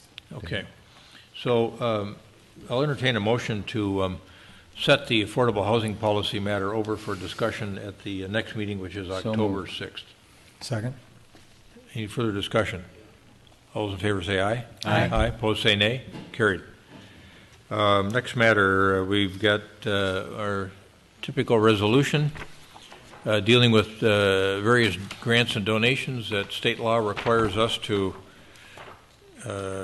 decide if we're going to accept or not by resolution. Is there a motion to adopt Resolution 2015-88? So moved. Second. Had a motion and a second on Resolution 2015-88. Any further discussion? All those in favor of adopting the resolution say aye. Aye. Aye. Opposed say nay. Carried. Park and Rec Department donations from the Community Foundation. Fencing around the Reserve Garden and Lily Garden at Arneson Acres Park. York Park Baseball Field, infield sod. York Park Baseball Field irrigation. And then the Edina Police Department, a nice gift from Dave Mellinson in honor of the terrific response that our medical people had with respect to an event that his grandchild had, a $500 donation. Thank you, David Mellinson. All right, those will also be on the website. And then the solar garden proposal matter, Manager Neal has that. That is the next item on the agenda. Thank you, Your Honor. This was one that I think we had previously discussed at the council meeting, that we believed that we were on a very tight time frame to be in a queue at Xcel Energy for consideration. We had to have a proposal into them by September 25th. We devised a request for proposal process around that deadline. The deadline to submit a proposal in response to that was Friday. We did receive one proposal. It came in after our deadline time, but on the deadline day. Staff had a chance to review it with legal counsel that we've retained to assist us with this project. Their recommendation was not to accept that recommendation, and after doing a bit more research on the subject, have determined that the timeline that we thought that was really cutting off a number of our options, or giving us less options actually, is not really at play here. So the recommendation is to reject the bids, reject the proposals, to reissue the RFP with a timeline that brings it back to the council for a review and a possible award of the proposal on October 20th, so about a month from now. All right, would somebody care to make that motion? So moved. Got a motion and a second to reject the proposal and reset the RFP or reoffer the RFP or republish it, and then put the proposal deadline at what date? October 20th is when it's time to come back to the council. Okay. All right, we got a motion and a second on that. Any further discussion? All those in favor say aye. Aye. Aye. Opposed say nay. Carried. And then we're on to correspondence and petitions. Everything on the dais in front of us, Clerk Mangan and Manager Neal? I take it that... No more. Yeah, all right. Aviation noise update. Member Swenson usually handles these. Manager Neal, anything you want to report? Just a quick report to let council members know that there is some action going on between the Metropolitan Airports Commission and some of the adjoining cities that looks like it's being fruitful in convincing the MAC to delay the acceptance of the long-term comprehensive plan. So they haven't done that yet, but it looks like they are becoming more amenable to that, and so I should be able to report something more on that at the next council meeting. All right, thank you. Mayor and council comments. Member Brindle, would you want to lead off? Sure. I've got a couple. One of the comments in the Speak Up Edina for this month referenced a town hall meeting. When would we have our next town hall meeting? It's fall. We typically would do it, we've done it in late, we've done it in past years in late November, early December. Okay. So we've not started the process of identifying those dates yet. So I think that's something we could get your input on either tonight or we could do it at our next council meeting, but we can still have time to do that. Okay. All right. Well, I think our last one was in the springish time frame. So so in the interest of having 2 a year, it's probably time.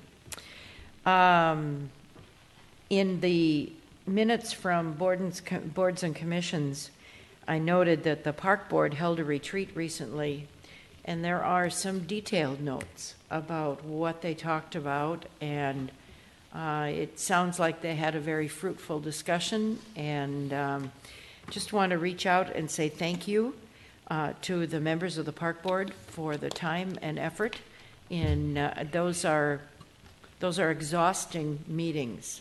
So thank you very much. It was interesting to read the perspectives about how this board works together. So thank you again, and to Ann Cattray and her staff who work so hard to keep all our parks going. Fall into the Arts Festival was held this last weekend at Centennial Lakes. The weather was beautiful both days, start to finish. Thank you to Centennial Lakes Park staff, to the Art Center. They participated, to Michael Fry, who was the chair of this year's Fall into the Arts. He just does a great job. He just does a great job with his faithful companion, Vivian, who is always on the end of his 6-foot leash. She is just a great dog. He's a dog. Yeah, she's a dog. Yeah, she's great. I-494 Commission news. It's Carpool to Work Month, and in October, and employees that carpool to work at least once in October are eligible to win a $500 gas gift card. So. So by all means, go to the website 494corridor.org, get information about Carpool to Work Month, and figure out what it takes to not be the only one in your car as you drive to work. We are going to be challenged with construction this fall, so the more carpooling we have, the easier it will be for people to get to work. Thank you. All right, thank you. Member Stewart. Yes, thank you. On Sunday, September 6th, I attended a Labor Day barbecue with, it was actually hosted by Keith Ellison.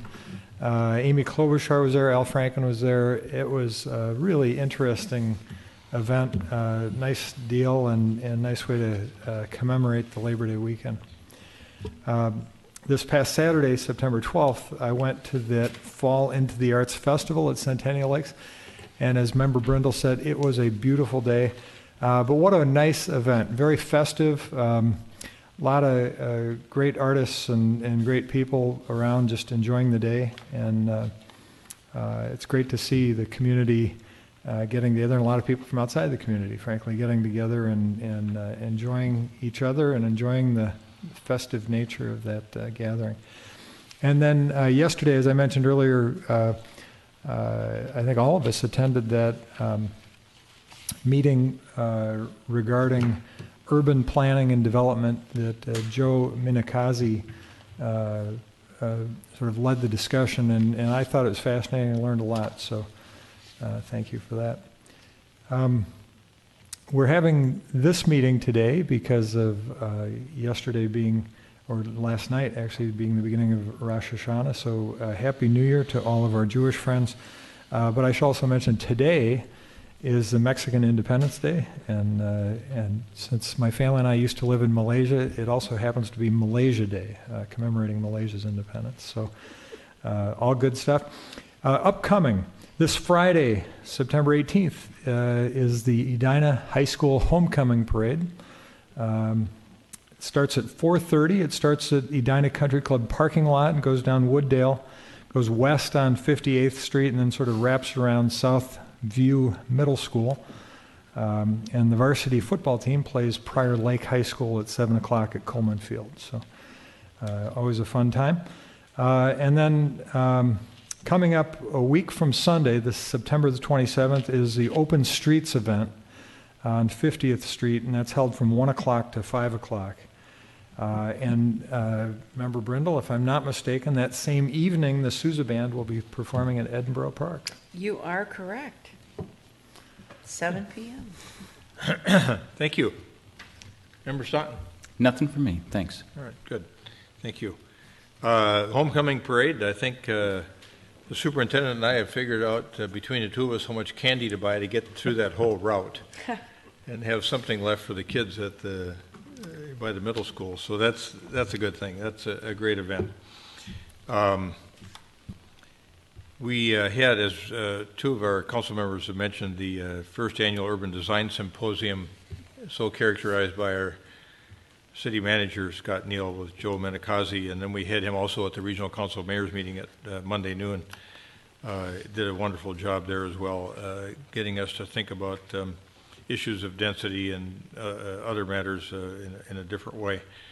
Abby's Hope Golf Tournament was also Monday, and I hope they had a great event. I wasn't able to get there this year, but they do a wonderful job of raising funds to help that nonprofit organization with swimming pool safety issues. So congratulations to them. I'm sure they had a terrific day.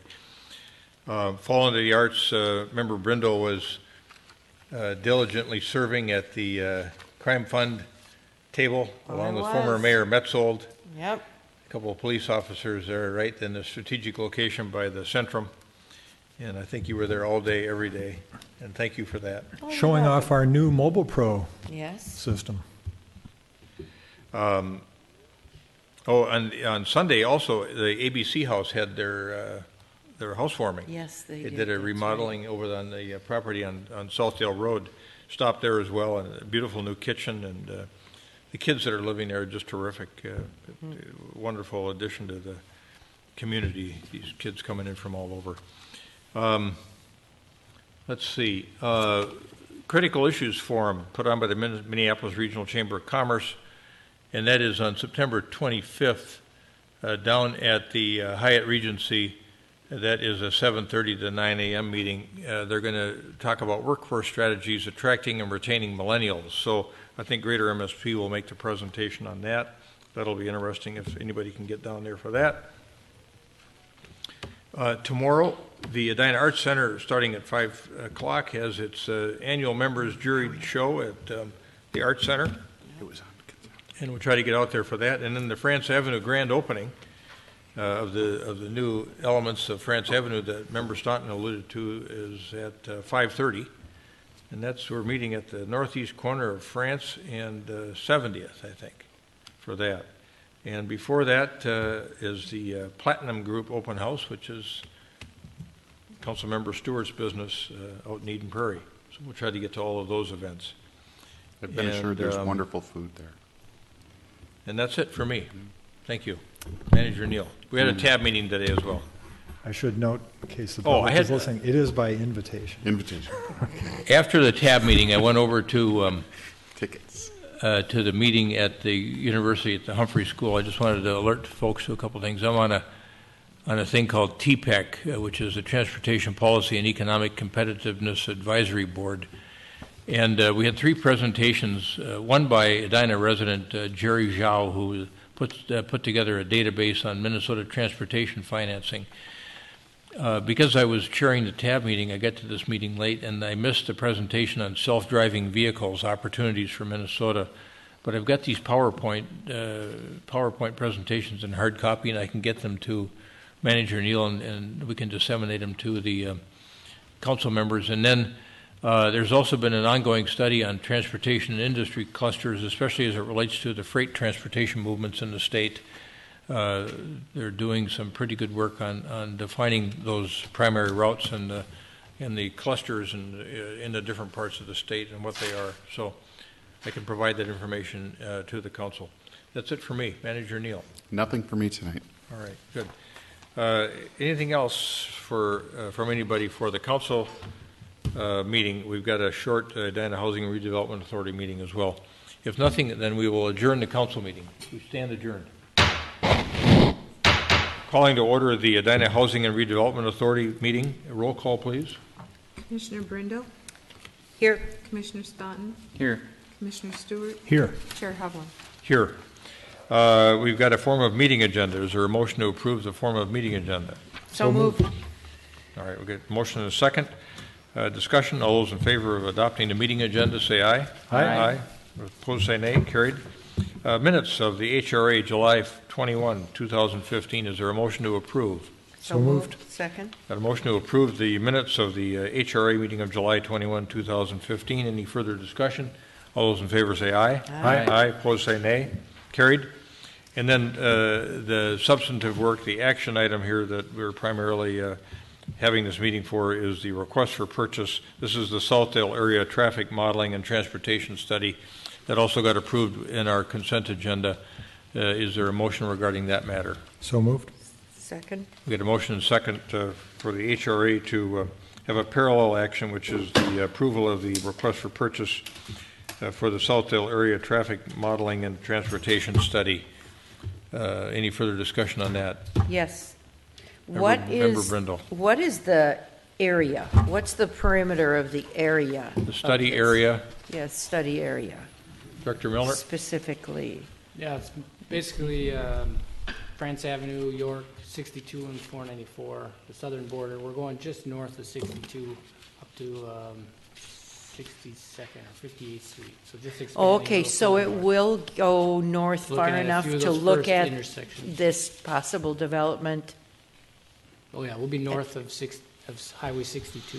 North of Highway 62. Yep. Oh, excellent, excellent. Yep. Okay, all right, thank you. Good. So is there a motion, Member Brindle, to adopt it? Yes, I will move. All right. This. We got a motion. Like we were in discussion. Okay. Oh, it's already been moved. Okay. All right. Well, it's plenty moved. Any further discussion? All those in favor say aye. Aye. Aye. Opposed say nay. Carried. I forgot one thing. Walk with the Mayor this Saturday, 9 o'clock, Pamela Park. Oh. So that's it. All right. We stand adjourned. Thank you.